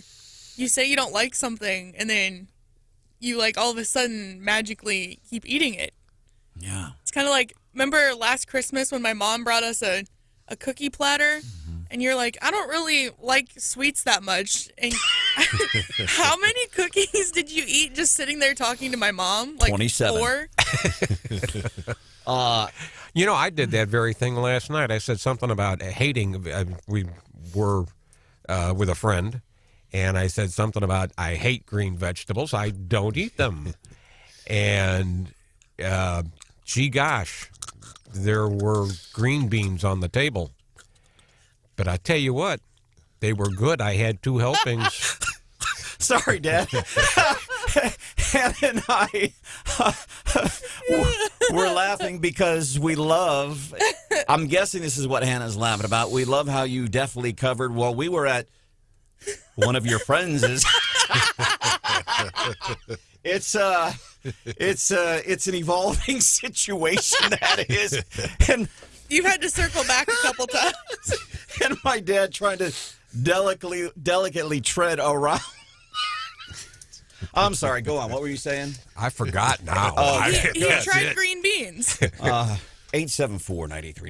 874-9390. But it goes to a bigger thing. You know what? Sometimes, and I think we're seeing, if we take this to politics, we're seeing as evidenced by what MSNBC and CBS did over the weekend in paneling regretful voters, independents, and Dems that voted for Biden. Those people are having an open mind. They're reconsidering things. Why? Because, and even though, as I understand it, you're not supposed to look at the stock market. Don't follow your stocks. Don't follow your stocks. But it's your money. I guess you should be following your stocks. And maybe we're seeing some more of those people having an open mind. I don't think Joe Biden, by the way, he's dropped this mandate for big businesses because he's lost on it. I wouldn't for a second say that, well, he's doing that because he's evolving his opinion. What's been evolving are his approval ratings, and they're evolving the wrong way, and he knows this. And I will still contend he was trying to pull up a page out of Trump's playbook the other day when he called Fox's Pete Ducey. He didn't call him an SOB. It was an SSOB. A stupid SOB. And I think he was trying to pull a Trump play there because... yeah, kind of. No, I think mostly he just got mad at him because Ducey asked him a question that he simply didn't want to answer. It was a doozy of a question. Very good, Hannah. Thank you. Thank you.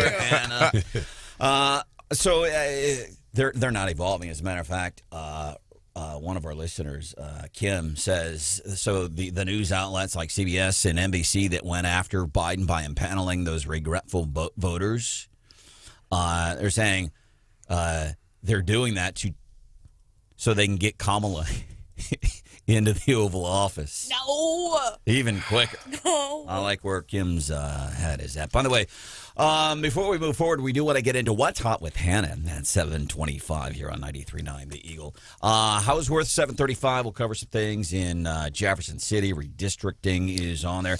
And this is interesting regarding, there's proposed legislation regarding catalytic converters, and how important is this? There's a great organization in Fulton, and this, Hannah probably would have good suggestions for this.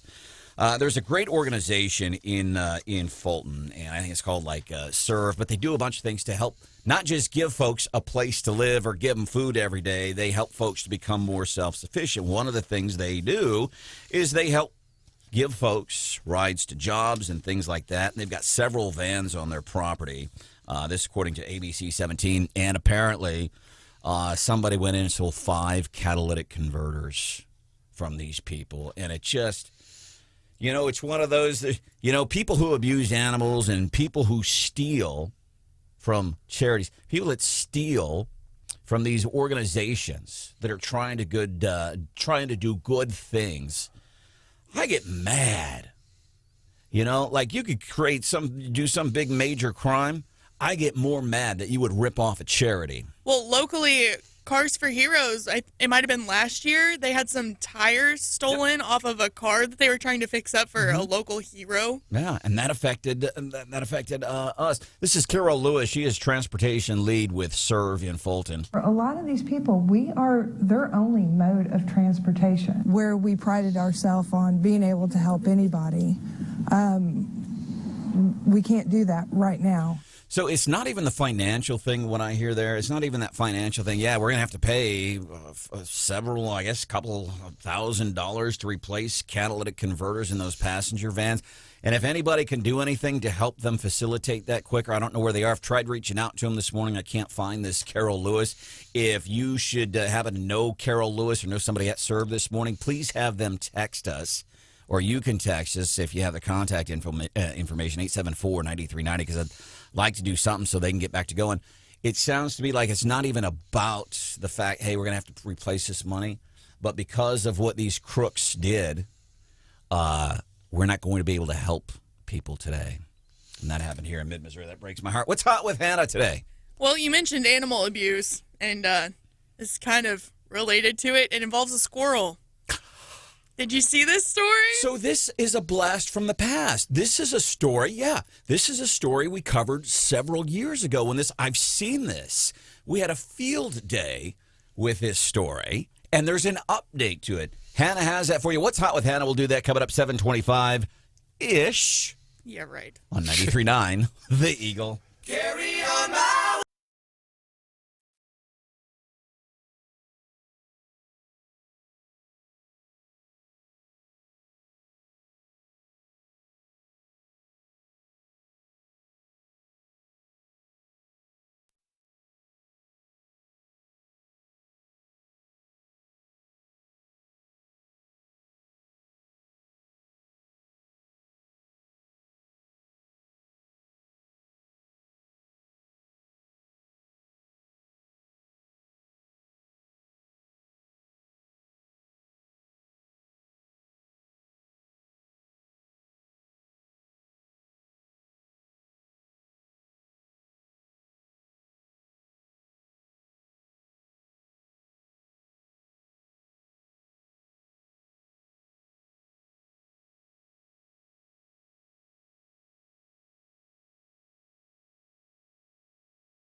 This is the show people are talking about. Wake Up Columbia with Branden Rathert. 93.9 The Eagle.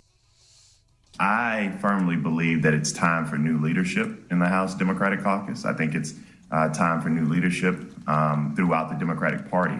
Not only do we have to get younger, but we have to be more vibrant, and we have to have bigger and bolder ideas to bring in a new generation of voters. Now, I will also say in the same breath. It didn't matter. I love that. That's reaction from CNN following Nancy Pelosi saying, I'm going to run for re-election again. He's like, yeah, time to step aside.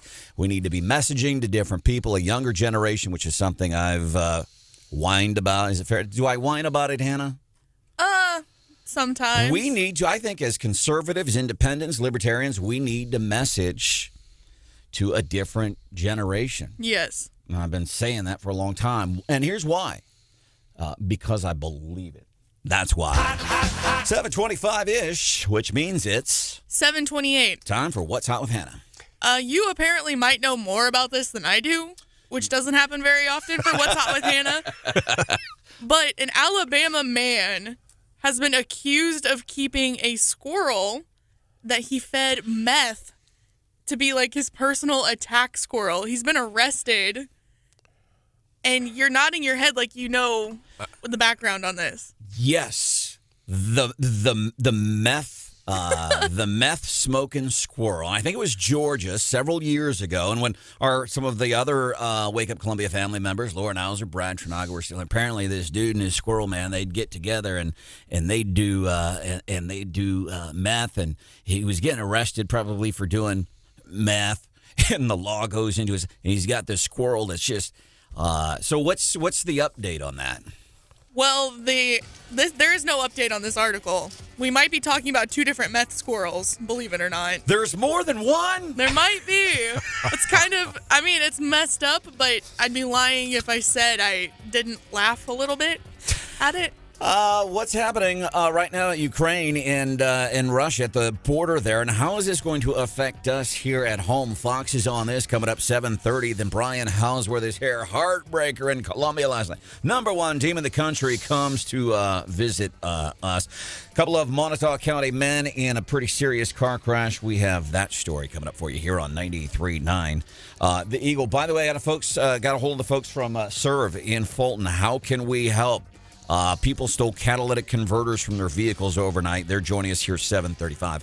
ABC 17 storm track forecast up to 30 today. A little bit warmer tomorrow. Right now it's 9. Weather brought to you by AirServe Heating and Air Conditioning, ensuring the air in which you live and breathe is comfortable and clean. Fox News. I'm Chris Foster. President Biden says no one knows what Russian President Vladimir Putin will do with all the troops on the Ukraine border. In Ukraine, life goes on. Ukrainians are waiting for news. Some people here say they're anxious and worried. Others are defiant, insisting Ukraine is ready to fight if needs be. One man told me, when you have a neighbor like Russia, you should be ready for unpleasant surprises. In Kiev, Ukraine, Simon Owen, Fox News. It's another frigid day for about 2/3 of the country, and a big snowstorm's brewing. Millions of people across the Northeast are getting set for a possible blockbuster coastal storm this weekend. Heavy snow and blizzard conditions for parts of the big cities from D.C. to Boston. I'm Janice Dean, Fox News. House Speaker Nancy Pelosi announces she's running for re-election to Congress, not saying whether she'll run for Speaker again if re-elected. She's 81 years old, in Congress since 1987. America's listening to Fox News.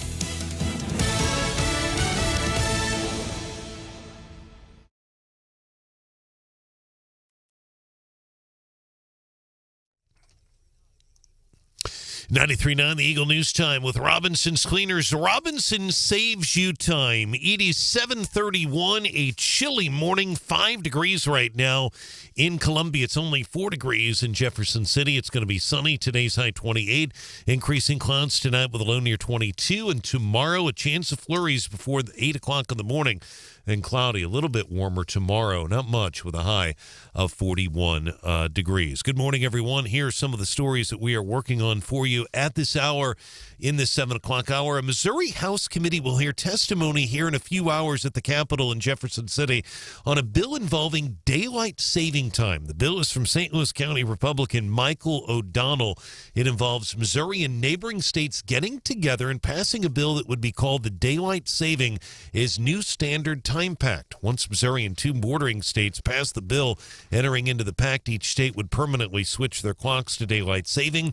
Daylight saving time would be eliminated. If you want to testify on that, that will be before the House Downsizing Committee. They meet today at noon at the state capitol in Jefferson City. Columbia-Boone County health officials are adjusting their process for reporting COVID numbers. Health officials have not released the daily numbers since late last week, except to say they're continuing to see the highest number of cases they have had during the pandemic. They'll announce what they call a comprehensive update a little bit later today. High transmission of COVID across mid-Missouri and the entire state, prompting state health officials to add additional free testing sites across the state. The Missouri Department of Health and Senior Services says free testing will now be available on 4 Tuesdays in February in Columbia, the 1st, the 8th, the 15th, and the 22nd. It's a drive-through event. It'll take place at the MU lot on the business loop near Garth between 10 and 6, 10 a.m. to 6 p.m. And a Columbia woman convicted of murdering her husband in 2017 has waived any appeal. She'll be heading to prison for 16 years. 33-year-old Lindley Rennick, convicted of second-degree murder. She testified, though, it was her co-defendant, Michael Humphrey of Jefferson City, who shot and killed her husband, not her. And she also testified she didn't know Humphrey had a gun with him. Boone County Judge Kevin Crane this week chastising Rennick during the sentencing hearing. I don't understand how you're going up there at 1 minute you want a divorce and to get Mr. Humphrey mad enough to kill. I don't know. It doesn't matter if he killed. You were the one that put him up to it. Audio is courtesy of Court TV. They were here in Columbia to broadcast the trial and the sentencing live nationwide. The Missouri Attorney General's office says Lindley killed her husband, Ben Rennick, for money, sex, and freedom. As for Humphrey, he's also been convicted of second-degree murder. He was a key prosecution witness against Lindley Rennick. 93.9 The Eagle News is brought to you this hour by Dr. Kent Willett Dental Associates, WillettDentalAssociates.com. 93.9 The Eagle News time, 7:34.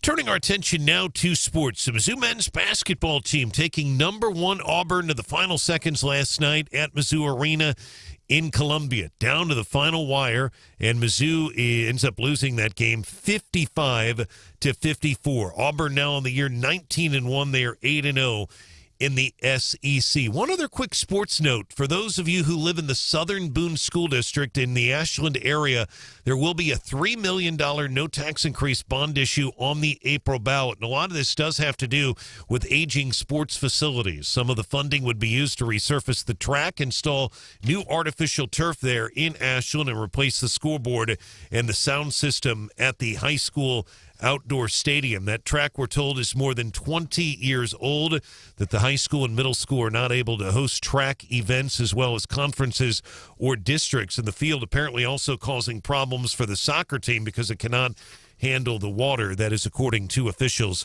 at Southern Boone R1. 93.9 The Eagle Sports is brought to you this hour by GAPS Automotive. Our news time, 7:35.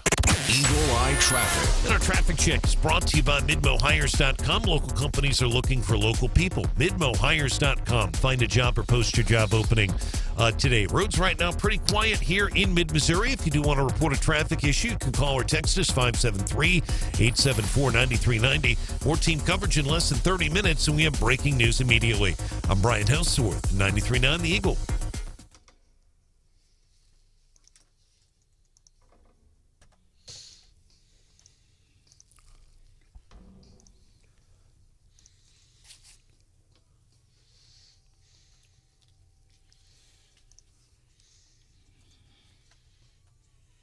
When the president looks at his watch and says, I guess I'll go another 24 minutes. I'm curious what your exact heart rate was at that time. I'm a pretty chill person in general. I may not always seem that way in the briefing room, but I will say I watched and I knew he was having a good time. I love that. So that's from last week, and I wanted to highlight that specifically. That is Jen Psaki on Fox News with Martha McCollum and Bill Hemmerer. And they had a good visit. And I think it's important, because we talk about all the battles between Ducey and Psaki, who, by the way, get along famously. They really do. But Ducey asks tough questions, and Jen evades them as often as she can. So that's the professional relationship. But personally, they're good.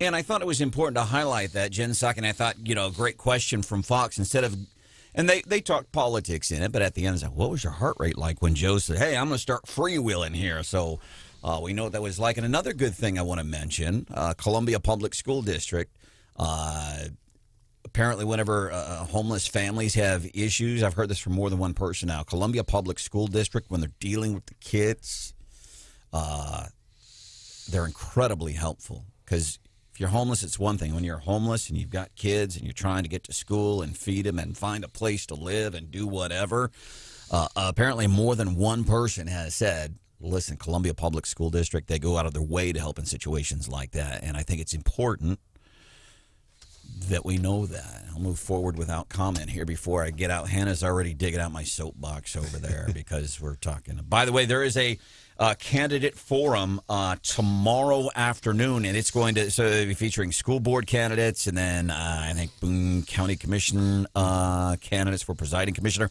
Update in that race. So there were 3, now there's only 2. Nick Noth, who I think was the first one to announce that he was going to run to replace Dan Atwell, he's out. He says, I don't have the resources. Which means, I guess, money, which means support for the ideas that he would bring to the county. That's what I'm taking that as. So we have Connie Leopard, Kip Kendrick. Those are the 2 candidates. Former state rep Kip Kendrick, who I've always found reasonable during his time on the legislature. He would come on here all the time, much to the chagrin of a lot of our listeners. But Connie Leopard is who I am liking in that race. But that starts tomorrow. It starts at 4:30, and as soon as I get more info, I'll pass that along to exactly where. But I think it's important. School board candidates, you need to hear what they're saying, because we've seen some of the most profound decisions regarding think about the long-term effects on these kids. By the way, we're seeing more and more data coming out regarding the mental aspect of what they have done to these kids.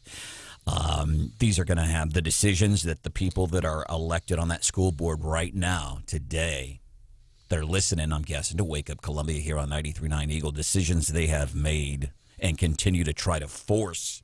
I get it, year ago, 2 years ago, okay.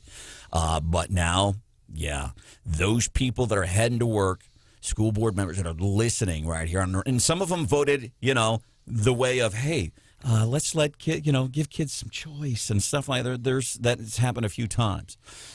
But you have a chance to take part in that. The more localer, the more important. My dad co-hosting today. His name's Henry. Say hello, Henry. Hello, Henry. No, Dad, not you. Oh, I'm sorry. Hannah, I'll go back to our conversation yesterday. It's amazing when we talk about on the radio, when we say, hey, follow Hannah on Twitter at Producer_Hannah. Or follow me at Rathert Branden. And I'm at Brian on the air. And the follows that I got yesterday when we're telling people to do that, I'm reminded, man, you tell people to do something and they do it. I wasn't telling you to say hello, Henry. I'm telling everybody listening or watching on the YouTube channel. That's my father. There is Brian Hauswirth. Good morning, sir.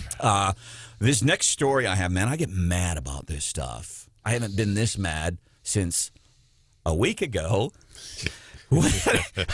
when I was at the State of the State, and this trooper who put his life on the line back in December, right before Christmas, this guy protecting and serving, pulling somebody over, gets shot 3 times, loses an eyeball, walks out of the hospital less than a month ago. Governor Parson says, hey, why don't you come to the State of the State so we can honor what you did? And it was the most raucous, most incredible feeling to be in the House chamber in Jefferson City with, I would say, 300 to 400 people in attendance. Probably, yeah. When you count outside as well. Yeah. Applauding for this state trooper. It was beautiful. Yeah. And then to see, not all of them, but to see a good portion, no, I wouldn't even say a good portion, a few Democrats, to see them sitting on the floor, not on the floor, but on the floor of the chambers, to see them sitting there, not standing, and folding their arms. Man, I got mad. It makes me cry. I mean, it makes me want to cry, and I get mad. I haven't been this mad since I was that mad last week. There's a great organization. I think you'd have to call him a stupid SOB, wouldn't you? How many of them were there that didn't stay? That did not stand up for the trooper that was shot? Yes. Matter of fact, my good friend Austin Peterson, who's doing a show in Jefferson City right at this moment, because I'm going back and forth, and he's like, hey, come here and look. And so we were trying to take a picture so we could see and then later identify these are the lawmakers that refused to stand for this hero of a state trooper that not only sat during a beautiful, emotional moment in the House, refused to stand. But yeah, there were at least, let's see, 1, 2, 3 that I am aware of. So anyway, now I'm mad again. Great organization, Fulton, Serve. It's an organization. They help people to get people around, like doctor's appointments, shopping trips, places of need.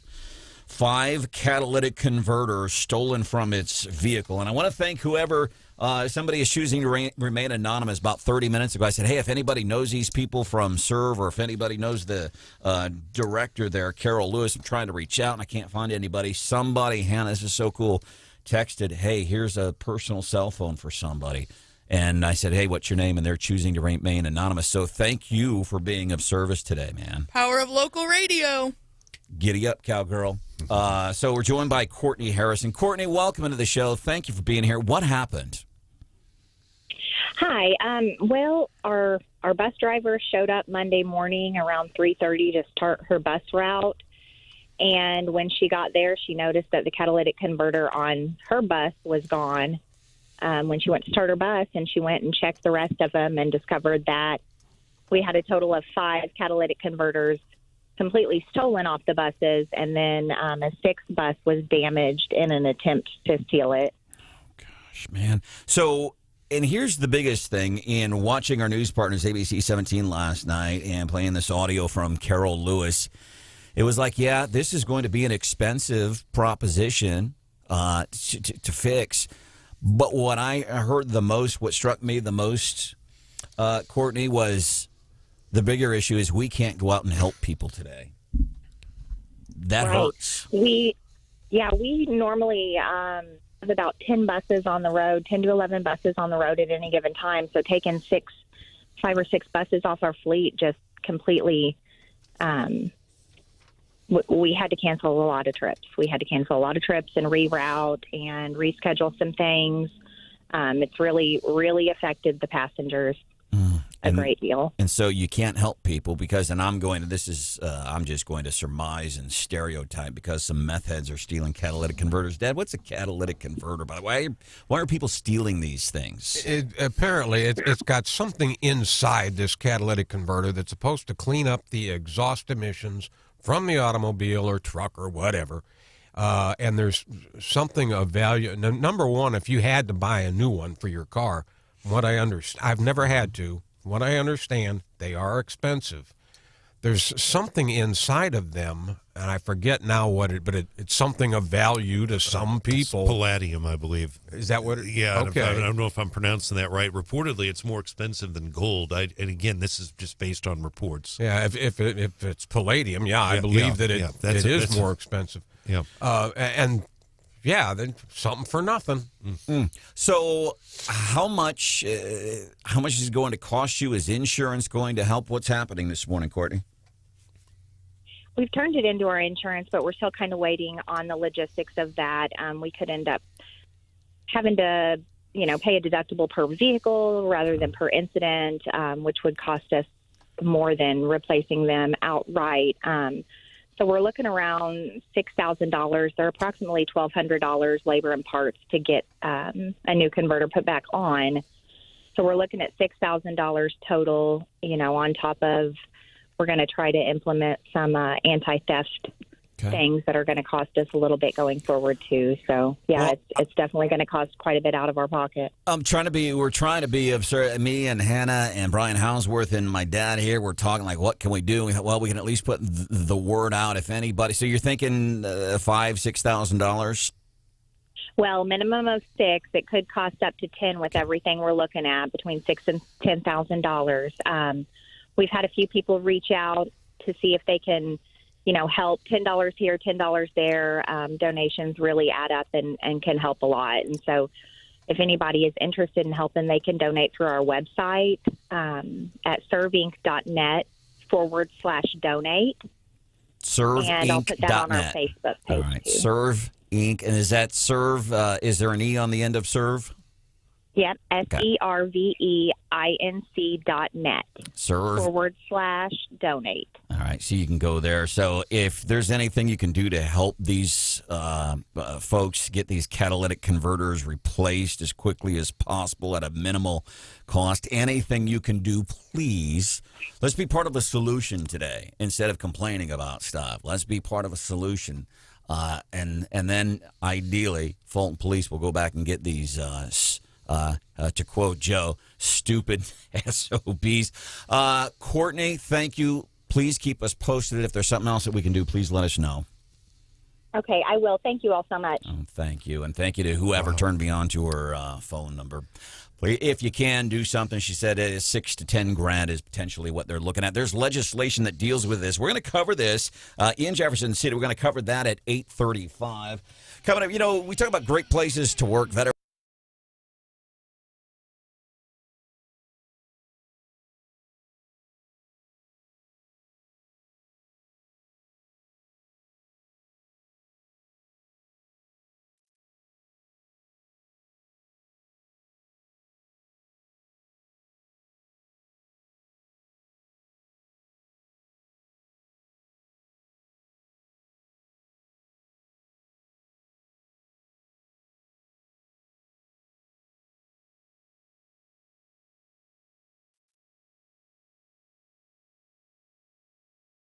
Sometimes you might go somewhere and, we found this is wrong.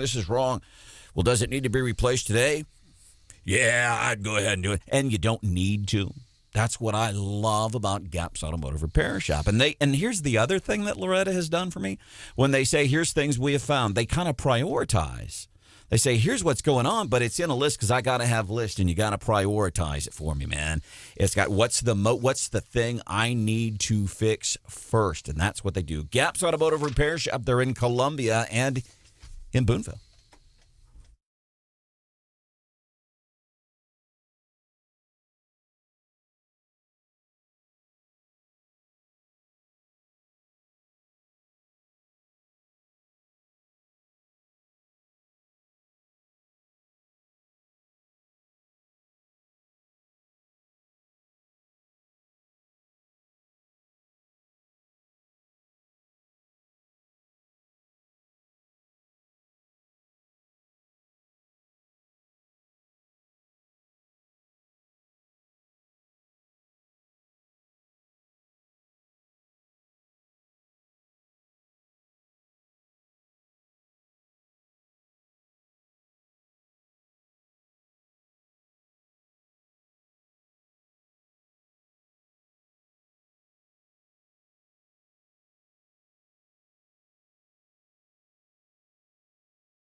You're listening to Wake Up Columbia with Branden Rathert on 93.9 The Eagle. Coming up, 8 o'clock, Fox News is here. More resources from the United States of America going to the Russia-Ukraine border, what that could mean for us in the near future. And Brian Hauswirth is here. Quick note from Brittany off the text, 874-9390. Apparently, stalled box truck on the side of the road, I think I-70, just east of the Searles overpass. I'm not sure if that's westbound or eastbound, but we'll pass that along to Brian Hauswirth in the newsroom. And if you're seeing something, please let us know. Let's Wake Up Columbia. I am Branden Rathert. There's my dad. Good morning. Stephanie Bell has the day off. Hannah, the producer, is here. I want to highlight the work. And we talk about great places to work in mid-Missouri. There's Shelter Insurance. There's Veterans United. There is the Zimmer Radio Group that needs to be included in that conversation. And one of the things that I love that they do, Veterans United Home Loans, they have the Veterans United Foundation. Check out what they did here recently. I think it was their single largest donation ever. Donated over $1.25 million to True North of Columbia. So again, this is private enterprise. People doing things to make people's lives better. It's not government that's making people's lives better. Absolutely. It's private enterprise. It's people. I want to bring in Elizabeth Herrera, Executive Director, True North of Columbia. Elizabeth, welcome in. What was your reaction when you found out, my gosh, we do incredible work here in the community. We're going to find out what you do here in just a second. But what was your reaction when you found out Veterans United? Yeah. Gosh. Good morning. Yeah, I was floored. I mean, I was not expecting that at all. I, don't like to count my chickens before they're hatched. I'm a hopeful, cautious optimist. I mean, it's literally a dream come true. So, yeah, I had no words to really express my. And True North, I think, the True North of Columbia, I think it's understood, okay, is shelter for victims of domestic violence, but I'm guessing it goes a little bit beyond that. Can you kind of give us the elevator pitch of the important work you do? Absolutely. So, there is I think a common misconception that we're just an emergency shelter. We're beyond that. We help to address domestic and sexual violence in our community. And we provide absolutely shelter for victims who have no other place to stay. But the majority of the people seeking True North resources, they do have a place to stay. They are actively in potentially violent, abusive, toxic relationships. And so at our non-residential services facility, what we do is really explore ways in which we can keep the people who decide to stay in relationships, how to keep them safe. We help strategize on how to leave the relationship safely, because Missouri is number 2 in the states where men murder women at a higher rate. So we are already in a very vulnerable situation as residents of Missouri. So there is so much we do. And the Victim Advocacy Center that we're hoping to develop with the help of Veterans United will focus not only on expanding the services in our non-residential facilities, because we are busting at the seams. Our staff are so incredible. But the truth is that they're overworked, and we want to do so much and so much more. We need more staff, but we really have no place to Elizabeth put them. Herrera, Executive Director of True North Columba. I don't mean to cut you short, but we're running out of time here. Hey, bless you for the work you do, and let's bless the folks at the Veterans United Foundation. $1.25 million. We appreciate what you do. Thank you so much. People are asking, Servin of Callaway County. Several of their vans had catalytic converters stolen. We're talking $6 to $10,000 to replace them. They help people, and folks are asking for the website if you want to go out, because they're not helping people right now because thieves stole their catalytic converters. Their website, Servinc, SERVEINCE.net, if you want to donate and help them get going.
more American force in Eastern Europe. I'm Dave Anthony, Fox News. U.S. fighter jets have arrived in Estonia as NATO bolsters defenses the day after President Biden said of the 8,500 U.S. troops on heightened alert. I may be moving some of those troops in the nearer term, just because it takes time. The U.S. has also sent weapons and military aid to Ukraine, fearing a Russian invasion. Fox's Simon Owens live in Kiev.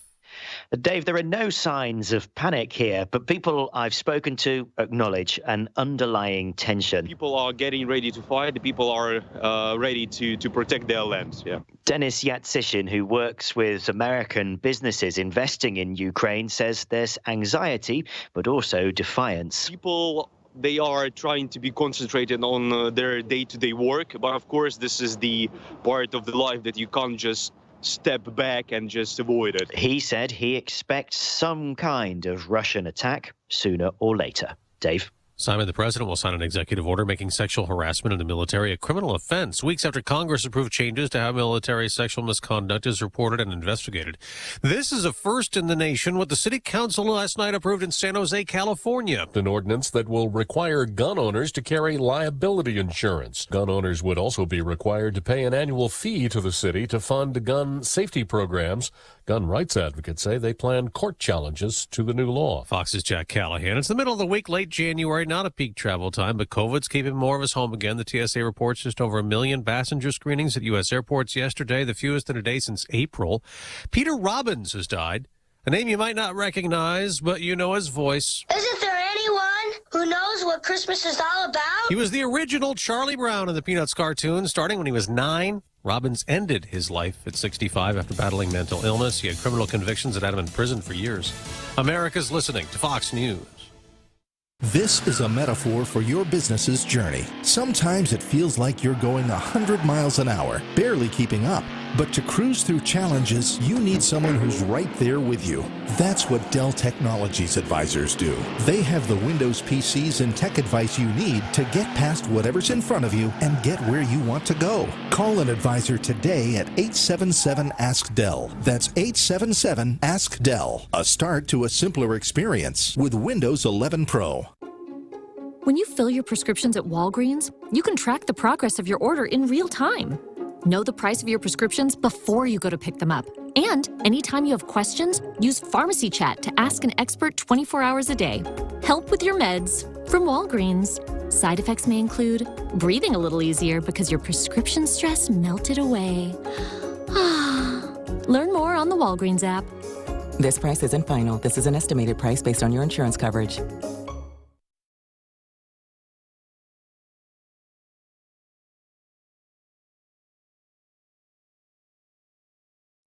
93.9 The Eagle News Time with Robinson's Cleaners. Robinson saves you time. It is 8:03. It's a chilly 5 degrees right now in Columbia, 3 degrees in Jefferson City. Sunny, today's high around 28. Tonight, cloudy skies with a low near 22. Snow flurries tomorrow, and then cloudy in the afternoon tomorrow with a high of 41 degrees. Good morning, everyone. Here's some of the stories that we are working on for you. At this hour, you will have at least 4 opportunities in February to get free testing for COVID in Columbia. The state is adding some testing sites across the state, adding dates as well. DHSS, the State Department of Health and Senior Services, says free testing will be available on 4 Tuesdays in February at the MU lot on the Business Loop here in Columbia. That's near Garth. Those dates, February 1st, the 8th, the 15th, 22nd, from 10 in the morning until 6. They're drive-through events. You can find more information on our website, 939theeagle.com, and I link to the event. There's also some events in some nearby communities as well if they work better for you. We'll learn details today about plans from the Columbia-Boone County Health Department on how they will release COVID numbers in the future. The health department did not release numbers on Tuesday, except to say that we continue to see the highest number of cases we have seen during the entire pandemic. Health officials say that as they've seen an increase in positive COVID cases in the past few weeks, there's been an increased workload for staff members. Health officials plan to change how they report that information. We'll learn new details today about a $23 million new terminal being built at COU, Columbia Regional Airport. Airport Advisory Board meets today at 1. The terminal under construction, expected to open up this summer. The current terminal was built in 1968. A Columbia man is under indictment this morning. First-degree murder, the November killing of a man north of town. 36-year-old Mark Achterberg remains jailed without bond this morning. That indictment replaces earlier charges filed by Boone County prosecutors. A Columbia woman convicted of the gruesome 2017 death of her husband is heading to state prison for 16 years, and she has waived any appeal. That means she'll have to serve at least 85% of that sentence before she's eligible for parole. 33-year-old Lindley Rennick must serve at least 85% of her sentence before she's eligible. She'll receive some credit for time served at the Boone County Jail. Judge Kevin Crane telling Rennick this week she's lucky because of the jury's recommendation, which he followed. You're going to get out in your 40s, and my 40s weren't too bad. I just hope you don't kill again. That's it. And the end of the sentencing right there. Audio is courtesy of Court TV. They were here in Columbia to televise the sentencing hearing. They televised the trial live as well. Prosecutors say Rennick killed her husband, Ben, for money, sex, and freedom. He was shot in the back of the head, once to the jaw, several times in the back, and he was also shot in the side of the head, execution style. Missouri State Troopers urging you to buckle up after a double fatality crash in mid-Missouri's Montauk County. The crash happening just after midnight Tuesday, Highway 50. It killed 2 men from the California and Tipton areas. They're identified as 21-year-old Dakota Pace and 23-year-old Christopher Seeger. They were ejected when the vehicle they were in overturned. 93.9 The Eagle News is brought to you live this morning by the MU Healthcare. Join us February 24th and 25th for the 16th annual MU Healthcare Children's Hospital Miracles for Kids Radiothon. You can give now, muhealth.org/radiothon. 93.9 The Eagle News time, 8:06.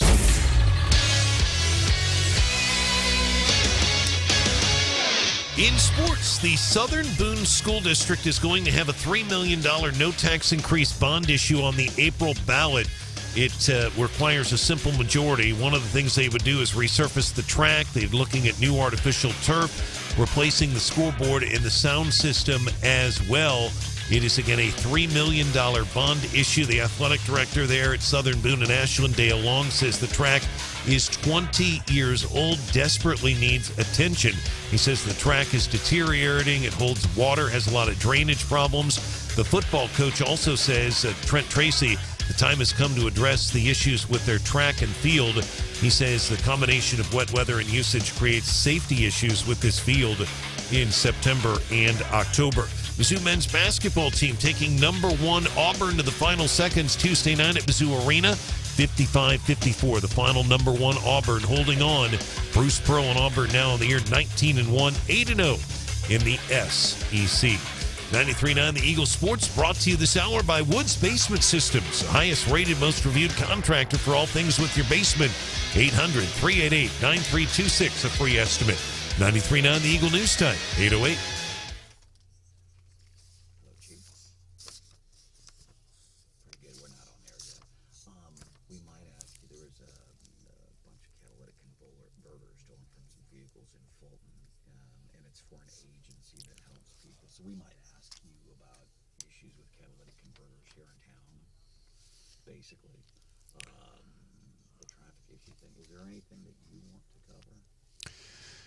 All right, Kevin, thanks. Great work this morning. Kevin's weather is brought to you this hour by AirServe Heating and Air Conditioning. For all of your heating needs, log on to airserve.com.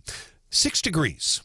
Eagle Eye Traffic. 808 on 93.9 The Eagle and 93.9theeagle.com. Our traffic check is with midmohires.com. Local companies are looking for local people. Roads right now pretty quiet in mid-Missouri. If you want to report a traffic issue, call or text us 573-874-9390. More team coverage in less than 30 minutes and breaking news immediately.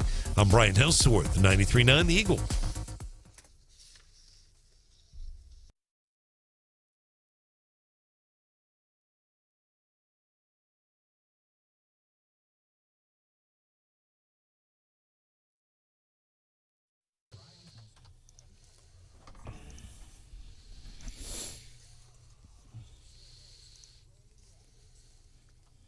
And I'm here to say thank you. Thank you, School Board and Superintendent Bridges, for not using your power to push back on the state of Illinois about the mask mandate. We get to wear masks all day, every day now. Isn't that great? Thank you for forcing me to wear a mask so I no longer have to brush my teeth or wash my face. Seriously, my life is so much easier. I don't wear glasses, but if I did, I would thank you for concealing my eyes with the fog from my breath, too. Thank you for teaching students that our own mental health is much less important than making triple vaccinated adults feel safe. Gosh. Thank you for teaching me that even the most minute risk is not worth taking. Life is best when you take the path of least resistance, with no chance of failure and definitely no chance of catching a cold. Isn't that one of the smartest, most powerful things you've heard? That's the smartest thing I've heard in the last week.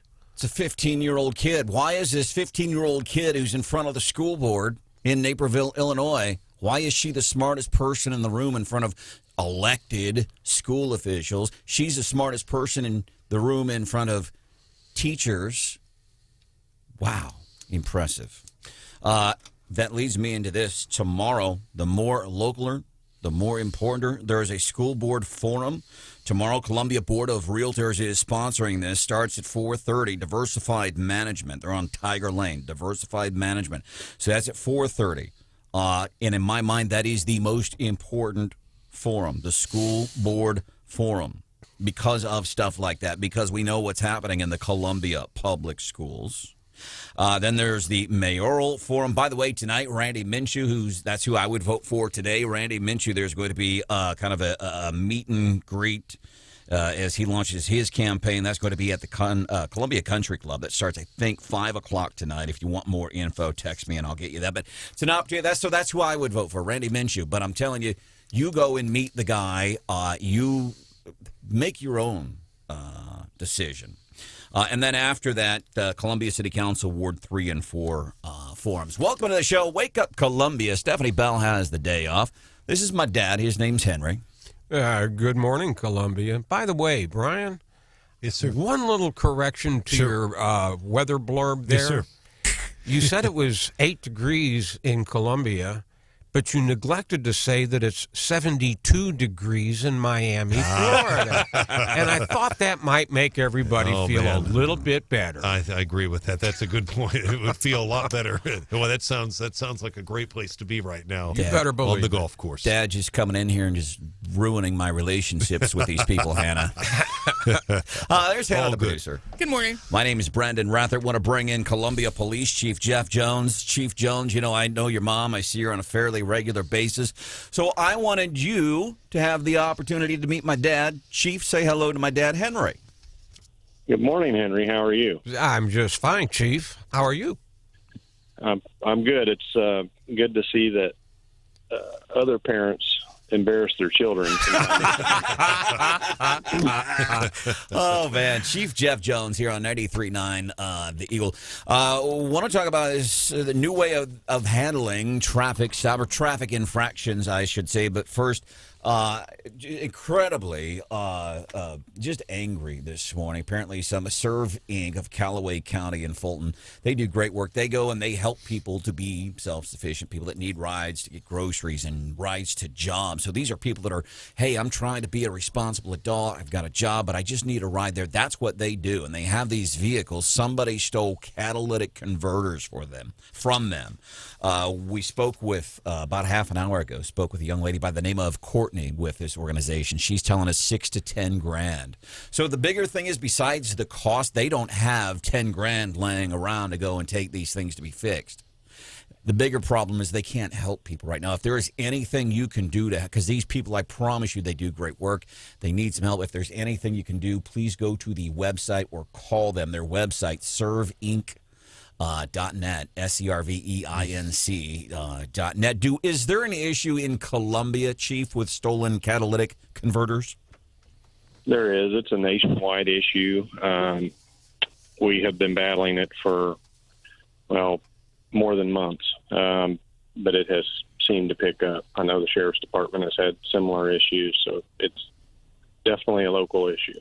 And they go and people are selling them. As a matter of fact, coming up 8:35, Brian Hauswirth has some interesting insight. He's been told that there's some legislation that maybe could help regarding this, so we do want to get to that. That's at 8:35 with Brian Hauswirth. So traffic stops, traffic infractions. What's going on here? So in the height of the pandemic, when we were met with a lot of uncertainty, we were trying to control the spread, especially among our staff. And we had talked about, I believe on your program before, how we have to be very careful to sanitize and do the things that we need to do to keep people from getting sick because our numbers drop so rapidly. So we made a decision under the emergency order that we were only going to stop hazardous moving violations and vehicles that were associated to some criminal investigation where we had probable cause. So if there was a car associated to a drug house and we were trying to investigate the drug house, of course we would stop that car for whatever reason that we could. But we weren't just stopping people for registration violations, for having a tail light out, those types of things. So with that emergency order being expired, reviewing our city ordinance, it was time for us to open traffic stops back up so that we're enforcing the ordinances which we're charged to enforce. Hey, Chief, can we get some buffer time here? Can you give us a head start for a few days before you Can you give us till Monday, man, to get that registration? Well, I will tell you that it has been striking to me that people have, for whatever reason, not renewed license plates and done those types of things. And sometimes it's financial and sometimes it's not. And I get that. The officers have been given the expectation to solve the problem. So if that problem can be solved by directing them to resources and getting the car fixed, we're going to do that. If it's just someone who doesn't go get their stuff taken care of, they're probably going to get a summons. And the person that we refer to resources also might get a summons. We're just there to solve the problem. We can't have people that are driving around uninsured, getting in crashes and victimizing other people. And Chief, I love that idea. I've thought it because I'm all, for some reason, instead of complaining today, and Hannah will get me on this, I've been trying to solve problems. We got these catalytic converters stolen from Servin in Fulton, which they do great things, giving transportation. People still, catalytic converter is going to cost them upwards of $10,000 to replace all that. They can't help today, so we've got them on. If you can donate, do something there. We're trying to find solutions. I've always thought, when we pull, and I get it, where some of these things, these policies when it relates to pulling people over, and I love that you said that we want to solve the problem. I don't want to ruin your day by giving you a ticket, man. But I've always thought there's some kind of program. Let's say you pull somebody over for a safety violation. If it's not egregious, let's say the bumper's fallen off. Hey, here's a voucher to go to Gap's Automotive Repair Shop, and they'll fix it for you so we don't pull you over again. I like something like that. That's another conversation. Columbia Police Chief Geoff Jones joining us on 93.9 The Eagle. Brandon, thanks. Chief Brian Hauswirth, thanks for joining us live. We appreciate it. We have had, just in the last month, I can think of several fatalities. One was on Highway 63 just north of town. I realize it's not your jurisdiction, but not far. And we had someone driving the wrong way on the highway, multiple fatalities. We had one up on Paris Road a couple of weeks ago in the morning drive, someone driving the wrong way on Paris Road. It seems like we have seen some just horrific accidents recently with people driving the wrong way that resulted in fatalities. Your thoughts on that and how it relates to this? Well, I don't know that it would relate to this order specifically because we were always, as we could, stopping hazardous moving violations. And there's definitely been, after the first of this year, a large uptick in fatalities in Boone County. So it's about aggressive driving behavior, one, and I think that has become more normalized, and we do have to focus on hazardous driving. But the problem for me is compounded by staffing issues. And I know we've talked about that on this program also, but again, nationwide issue with staffing police officers. People are leaving the profession. It's very difficult to recruit quality police officers right now. We've been lucky to be able to do that some, but not having officers, our traffic unit isn't full right now. And our beat structure isn't full. We're 23 vacancies as of today for police officers, not including the 20 that are out, or 20 staff. I don't know how many police officers that is, but a big portion of that. We have 20 employees out for COVID, and then we have roughly 10 that are out for family medical leave or military leave or those types of things. So having 187 police officers when you have over 50 that are out, it's a pretty significant hit, and it limits our ability to do traffic enforcement. We absolutely support what you do, and I always like to say, when you get a chance, get on the radio and let everybody know that seriously everybody here at Wake Up Columbia 93.9 The Eagle, we absolutely support and appreciate what you guys do. And here's the other thing that I get kind of out of shape about is, for example, whenever crime rates go up, everybody's on it when it goes up in the traffic stop report. But murder rates, I think there's, I don't know if we call it a success story, but there's some good, positive news on that front locally, and I don't hear a whole lot of buzz about that. Right. So for the 2 years, we just closed out last year. So in 2021, we had 6 homicides. The 2 years before that, I think we had 12 one year and 11 the other. So we roughly halved our homicide rate. One is too many, so I don't see that as much as a success, but it is encouraging to see that number go down. As important, or more importantly, we're seeing our clearance rates go up significantly from the 3 years prior. So we're solving homicides. We're taking people into custody who have been shooting, and as I've always promised, that if you prey on other people, we will pursue you. And the police officers in Columbia have taken that direction very seriously, and have worked with a lot of purpose and urgency to get those things resolved. All right, Chief Geoff Jones here, 93.9 The Eagle. Man, we could talk forever because I'd like to think why is the murder rate been halved, things like that. I do have one final question. Your son, what does he want to do when he grows up? I don't know that he knows yet. I heard he wants to be a I heard he wants to be a firefighter. Henry, it breaks your heart. Henry, you made a mistake somewhere down the line. Chief, you are exactly correct. Chief Geoff Jones, we appreciate you. Anything that we can do for you, please let us know. All right, I appreciate it. All right, bye. 93.9 The Eagle and 93.9 TheEagle.com. That was cruel and unusual, wasn't it? But fun. By the way,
political opinion?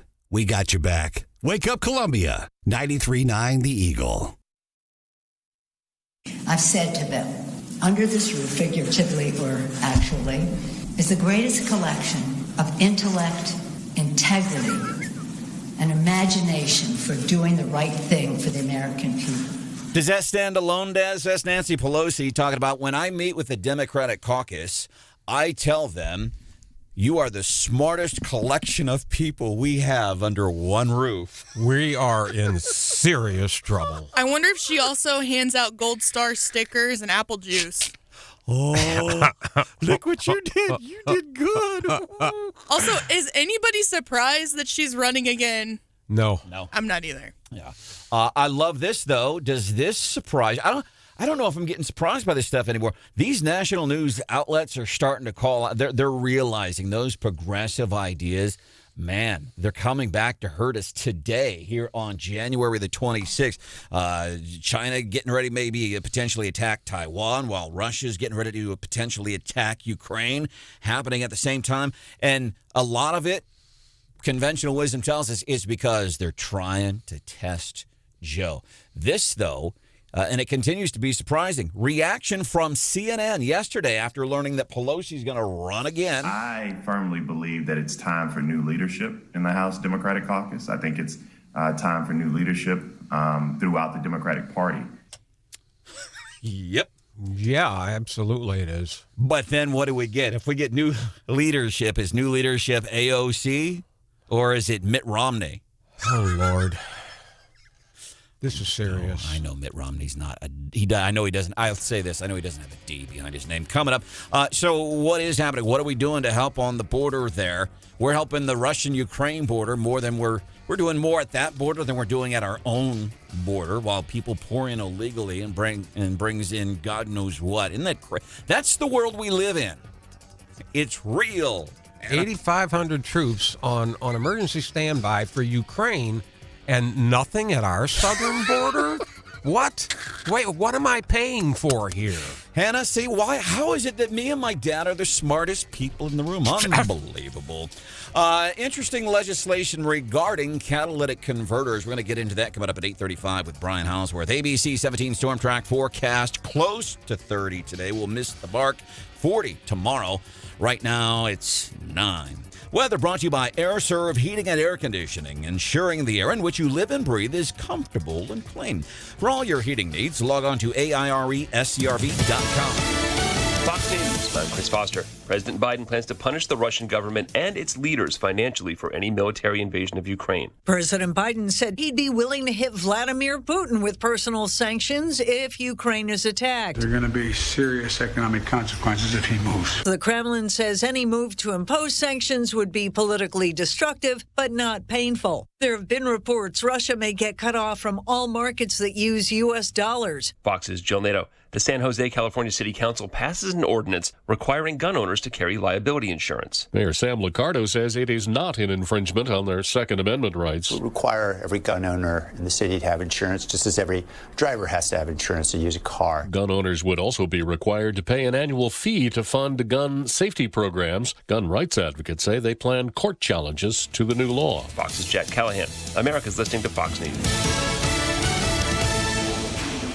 And now, award-winning news coverage with Brian Hauswirth on 93.9 The Eagle and 93.9theeagle.com. 93.9 The Eagle News Time with Robinson's Cleaners. Robinson saves you time. It is 8:31, 7 degrees right now in Columbia. It's 6 degrees in Jefferson City. Our high today only 28 degrees. Tonight, cloudy skies with a low near 22. Good morning, everyone. Here's some of the stories that we are working on for you.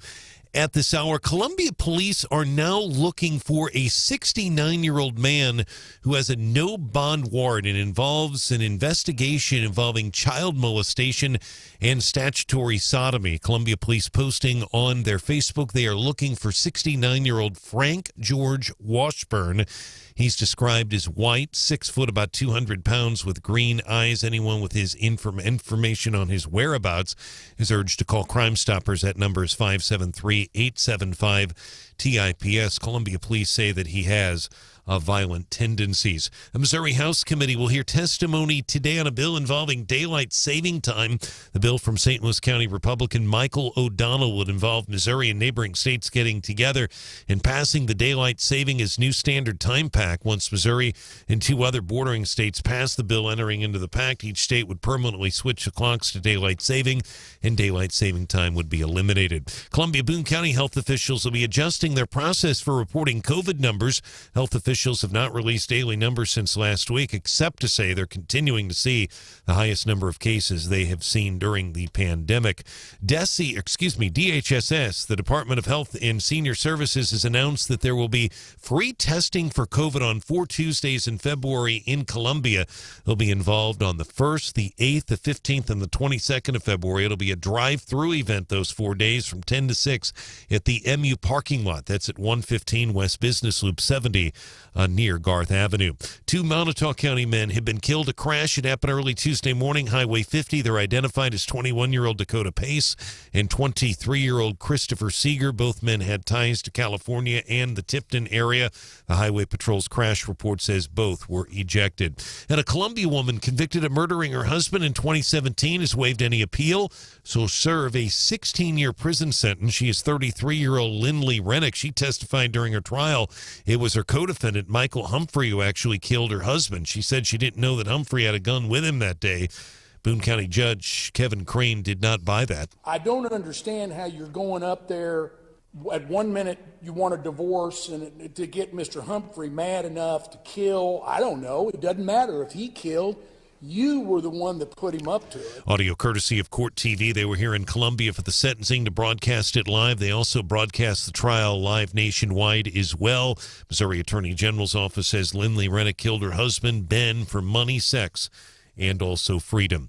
93.9 The Eagle News is brought to you this morning by Hemi Construction. Homes and lots in the southwest neighborhoods of Chapel Hill Meadows, Nursery Heights, Creek's Edge, and Timber Brook.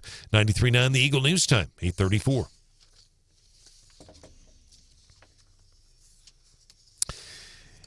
In sports, the Mizzou men's basketball team taking number 1 Auburn to the final seconds last night at Mizzou Arena in Columbia, 55-54.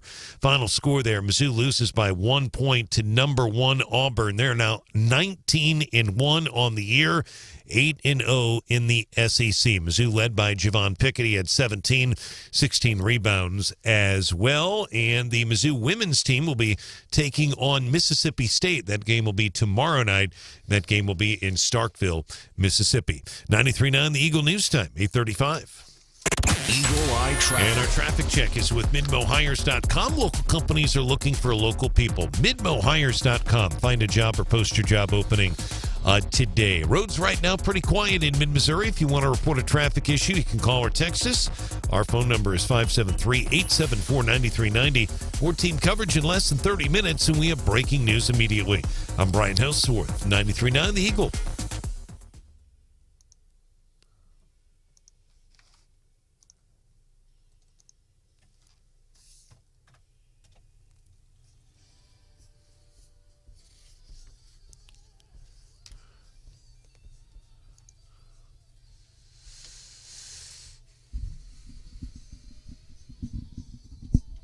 I have an axe to grind with Walmart. Anyone that knows me knows that I am obsessed with ordering my groceries online and picking them up in the store because A, I hate grocery shopping, B, I hate being in large crowds of people because social anxiety, and C, it's just super convenient. The only thing about ordering groceries online is that every once in a while I screw up. For anyone who's never ordered their groceries like this, if they don't have the exact product that you ordered in stock, you can tell them that you're okay with substitution. I had a pack of Kraft mac and cheese in my grocery order, okay? And it's a little embarrassing because I'm 21 and I already get for this in the office because I'm the youngest of my coworkers and I'm still eating Kraft mac and cheese, whatever. I didn't see that they didn't have the Kraft mac and cheese that I ordered in stock in time, so they did a substitution for me. They gave me Kraft mac and cheese all right, but it's unicorn shapes.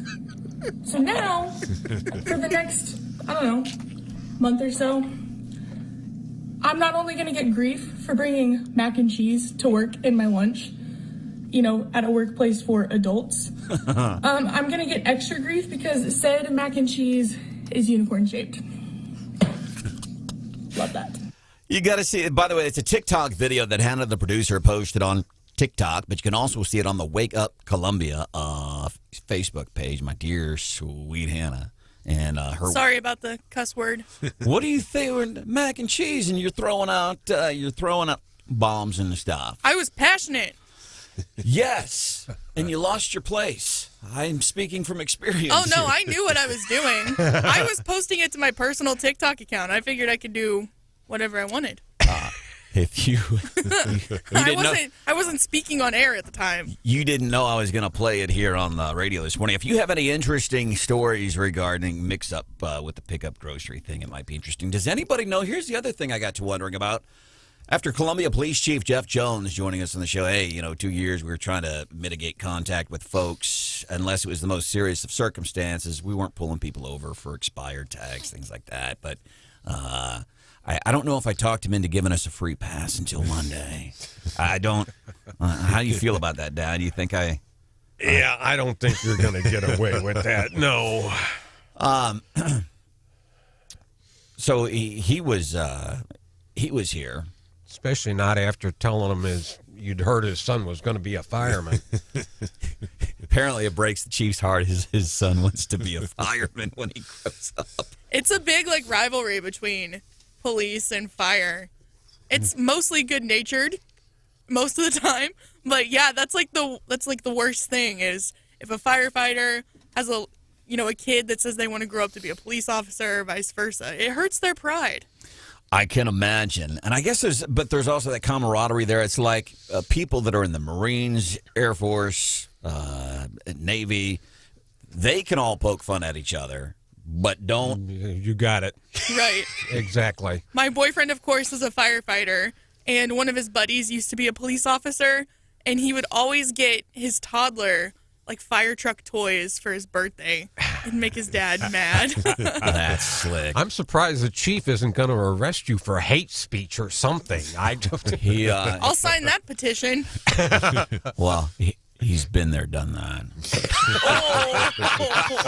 Not for hate speech, but I have never been arrested in Columbia. Welcome into the show. That's my dad, Henry. Good morning. Good morning. There's Brian Hauswirth. Good morning. I want to talk about some interesting things happening in Jefferson City, especially as it relates to, in my mind, I don't know if it's a big story, but it's a story that, man, I'm passionate about it, angry about what happened to. There is Hannah, the producer. Good morning. Something we can do for you, 874-9390, 874-9390. Serve Inc. in Fulton. They help people that are helping themselves. They give rides to jobs, doctor's appointments. Some I'm going to assume a meth head. Alleged meth head. That's just what I'm envisioning. I could be wrong. But I'm guessing some meth head or a collection of meth heads went to this place and stole catalytic converters because they are incredibly valuable. But the big issue is this is an organization that helps people. And they say it's going to cost about $6,000 to $10,000 to get them going because they're not sure what insurance is going to do. If there's anything you can do for these folks at Serve Inc. of Callaway County, their website, serveinc.net, to get them back and going. Because the bigger problem in my mind right now, and I heard this when we were chatting with this young lady about an hour ago, her name was Courtney, and then hearing Carol Lewis, who's the transportation lead with Serve, hearing her on the news on ABC 17 last night. The bigger issue is not the money and trying how do we replace these if we can find them because, supply chain issues and all that stuff. Let's go, Chiefs. Because of all that stuff, you thought I was going to say, let's go, Branden, didn't you? Yeah. Sure. I never know what the hell you're going to say. So the biggest challenge is right today, they can't help people. Right. And that breaks my heart. But there is some interesting legislation beneath us, Jefferson City, that has to do with this. Every year there's bills, Brandon and Henry, that are filed on this particular issue, and it's been an issue, and I've covered a number of hearings. Don Roan has had bills. The big bill in ABC 17 referenced the bill number, but I think it's worth mentioning the sponsor and where he's from. But and Henry's absolutely right about the amount of money. This is just staggering how much they get, and they can trade this stuff out for drugs, stuff like that. It's just terrible. The bill is 1456, and it's basically a one-sentence bill. Hardy Billington, Brandon, is the bill sponsor. He's from Poplar Bluff. There's a real problem in that area in southeast Missouri for whatever reason. Of course, the chief's absolutely right. Chief Jones says it's a problem here as well. But I know I've heard Hardy Billington talk about it. I've heard Don Roan talk about it. But in a sentence, his bill would do this. It says, quote, "This bill specifies that a record for the sale of a catalytic converter must include the vehicle identification number VIN of the vehicle from which the catalytic converter was removed," period. So that's really what it would do. It's aimed at it. Part of the problem, though, is that they could scratch stuff off. And the other thing is you're relying on shops in some cases. If the shops, first of all, they're probably shorthanded, but if they're not checking it out, or even worse, then it's just, basically if you've referenced the story, Kathy basically appealed to these shops to be on the lookout for these, but they could take it to any shop anywhere, really. I'm wondering too, what about, because same thing, like I can't tell you the look sometimes that people want to talk about when they go to get a prescription, let's say for an opioid medication. Sometimes they get dirty looks like, why? I'm here legitimately getting this medication. What about somebody who's, I don't know, for one reason or another has taken a catalytic converter off an old car, and they're wanting to go sell it? I wonder if they get looked at suspiciously. Like, why are you selling a catalytic converter? They probably, I would think they would. I would think so. I would think they would. But to highlight, exactly, that's a great point. I would think they would. This is being referred to the Emerging Issues Committee in the House. That alone is significant because they handle just that, emerging issues that are the biggest issues. And this is a serious problem. It's the problem in the urban areas. The urban lawmakers have talked about it, the rural areas as well. And this problem that they're having over at Serve really highlights. I mean, these are people that they're trying to get a hand up. Some of them disabled too. Yeah, and they're helping other people. Yeah. And some jackwagons went in and took that ability. Besides the fact they're going to have to likely shell out $10,000 or so. They're not helping people today. There's people in mid-Missouri that are saying, "Hey, yeah, I'm trying to do better. I'm trying to do," and they cannot help those people today, or it's been severely limited. Serve Inc. SERVEINC.net, and somewhere on there, I know there was the /donate, something like that, and I can't recall exactly what it was. So it's 8:45. Coming up before 9 o'clock, getting ready for the Gary Nolan Show here on 93.9 The Eagle. And then also, I wonder, should we do leftovers or maybe the listener mailbag this morning? Yeah, we getting a lot of stuff on the texter. Yeah, I just can't keep up with it all without Stephanie here. Stephanie should be back tomorrow. Meanwhile, my dad is filling in. The other people I feel bad about for right now is This is your dad. God. In here hanging out with us loons. Mm-hmm. Like, God, when can I get out of here and go home? Another 14 minutes. But hey, who's counting? Who I feel bad for now. This is real talk on the streets. This is not political talk, but talk to people about what's happening with the stock market. Are you well versed in street talk? Yes, unfortunately. But people talking on the streets or at the gym or, at Jazzercise or wherever, and they're talking about real things that have been a direct effect since Joe took over a year ago. Stock market, people losing their rear ends on this. The cost of and that's what just real people are talking about. And it's become a real issue. And it highlights, for example, I say what we see happening. These are jackasses chasing their tails. And here's why. Oh, we give everybody $15 an hour and then they can live better. And then what happens? Gee, everybody else's wages go up too. Wait a minute.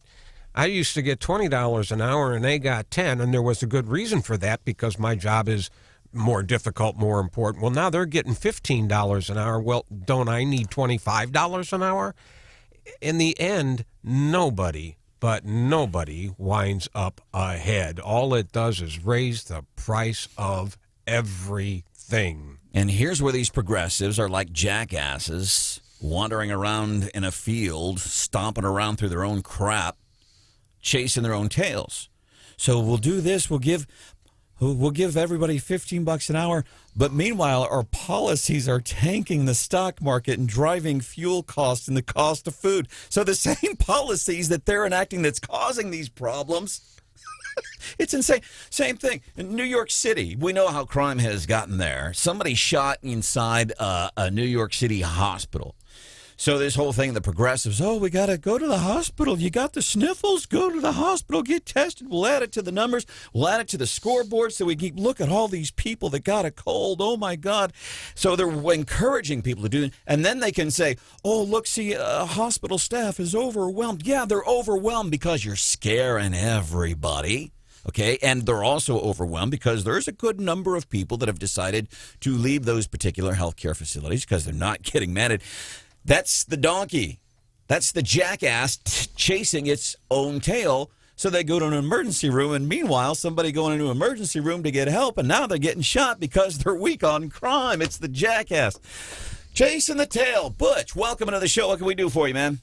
Not much. I just wanted to call in and say hello to your dad, Henry, and it was nice hearing him on the radio this morning, and it's a pretty morning out there and everything, and I just wanted to tell you that we've got another meal coming out with the Dirty Half Dozen, and you're going to be invited, and I'll let you know the date and the whereabouts and everything, Branden. And you all have a good day, and I'll hang up and listen. Okay, well, you have a good day, too. Thank you. Thank you, Butch. I appreciate that, Dad. Dirty Half Dozen. I'll explain it to you off air, but they're apparently inviting you to the next lunch, and it's an honor from these guys. Coming up, listener mailbag. What are you all saying today? We'll do that coming up at 8:54 on 93.9 The Eagle.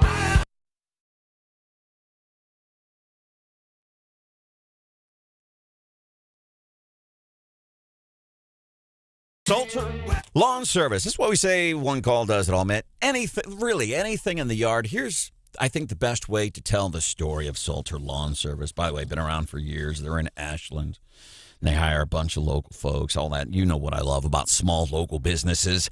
But here I think maybe this best tells the story of Salter Lawn Service. When I talk to people, they say, Salter came out and, I don't know, they were just mowing the lawn or something. And then when they were there, I'm like, hey, I've got this this pile of shrubs. We can do that for you. Hey, while you're, can you trim these trees too? Yeah, we can do that. We've even had, and this is true, we've had people that'll say, I've got a bunch of junk here in my yard. Now, they're not going to specifically pick up junk, but like they've been there and they're like, hey, would you? And they're like, yeah, it's not something that we normally do, but we'll do it for you because they, too, interested in helping people. But that's what we mean when we say, Salter, one call does it all. One call really does do it all. Salter, one call does it all.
Opinions on social issues. We throw those around too. Wake Up Columbia. 93.9 The Eagle.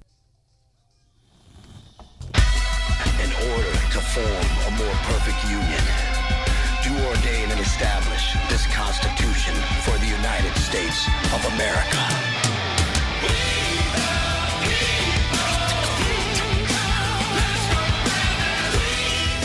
You are one of the very first in all of America right now to hear. That is brand new music from Kid Rock.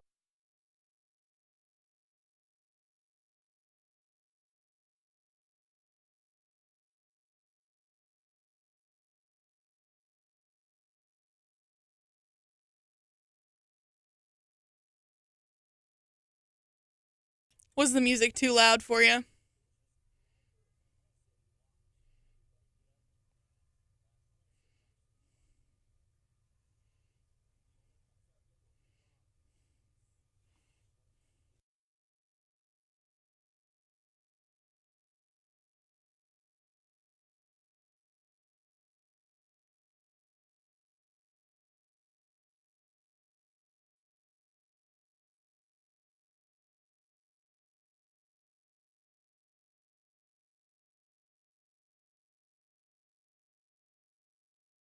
Seen or have had to go to for work. That was my big white guy problem. You mean I got to go see Tim McGraw again? Gosh, and I like Tim McGraw. I just don't like concerts.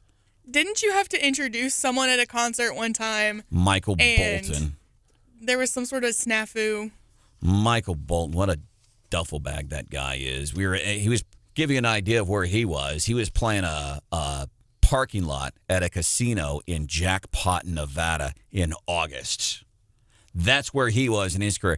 And they wanted us to introduce, but they wanted us to start talking 15 minutes before he's supposed to take the stage. And that's a long time. And it was just, and then afterwards he wouldn't talk to people. He was arrogant. He was all this stuff. Kid Rock is, that I can think of, the only artist I have ever paid to see in concert. I saw him 3 times in 1 year: Pensacola, Florida, Orange Beach, and then Atlanta. His concerts are phenomenal. He's coming to St. Louis. I don't think is it called the Riverport Amphitheater here anymore? I don't know what they call it. Everything in town changes names so quickly. I don't know. Tickets at what I used to know as the Riverport Amphitheater for Kid Rock. It's going to be in August. $2,000. Excuse me? For Center Row H. Or you can get them for you can get them for $1,000. You can also get some for, $75, $80. But I think if you're at that concert venue in Maryland Heights, if those $75 seats, I think they're in Fulton. So it wouldn't be a good view. Dad, thanks for hanging out with us today. I'm proud to be here. It was a lot of fun. I love you, man. Your favorite show is coming up next. It's the Gary Nolan Show on 93.9 The Eagle. See ya. Here.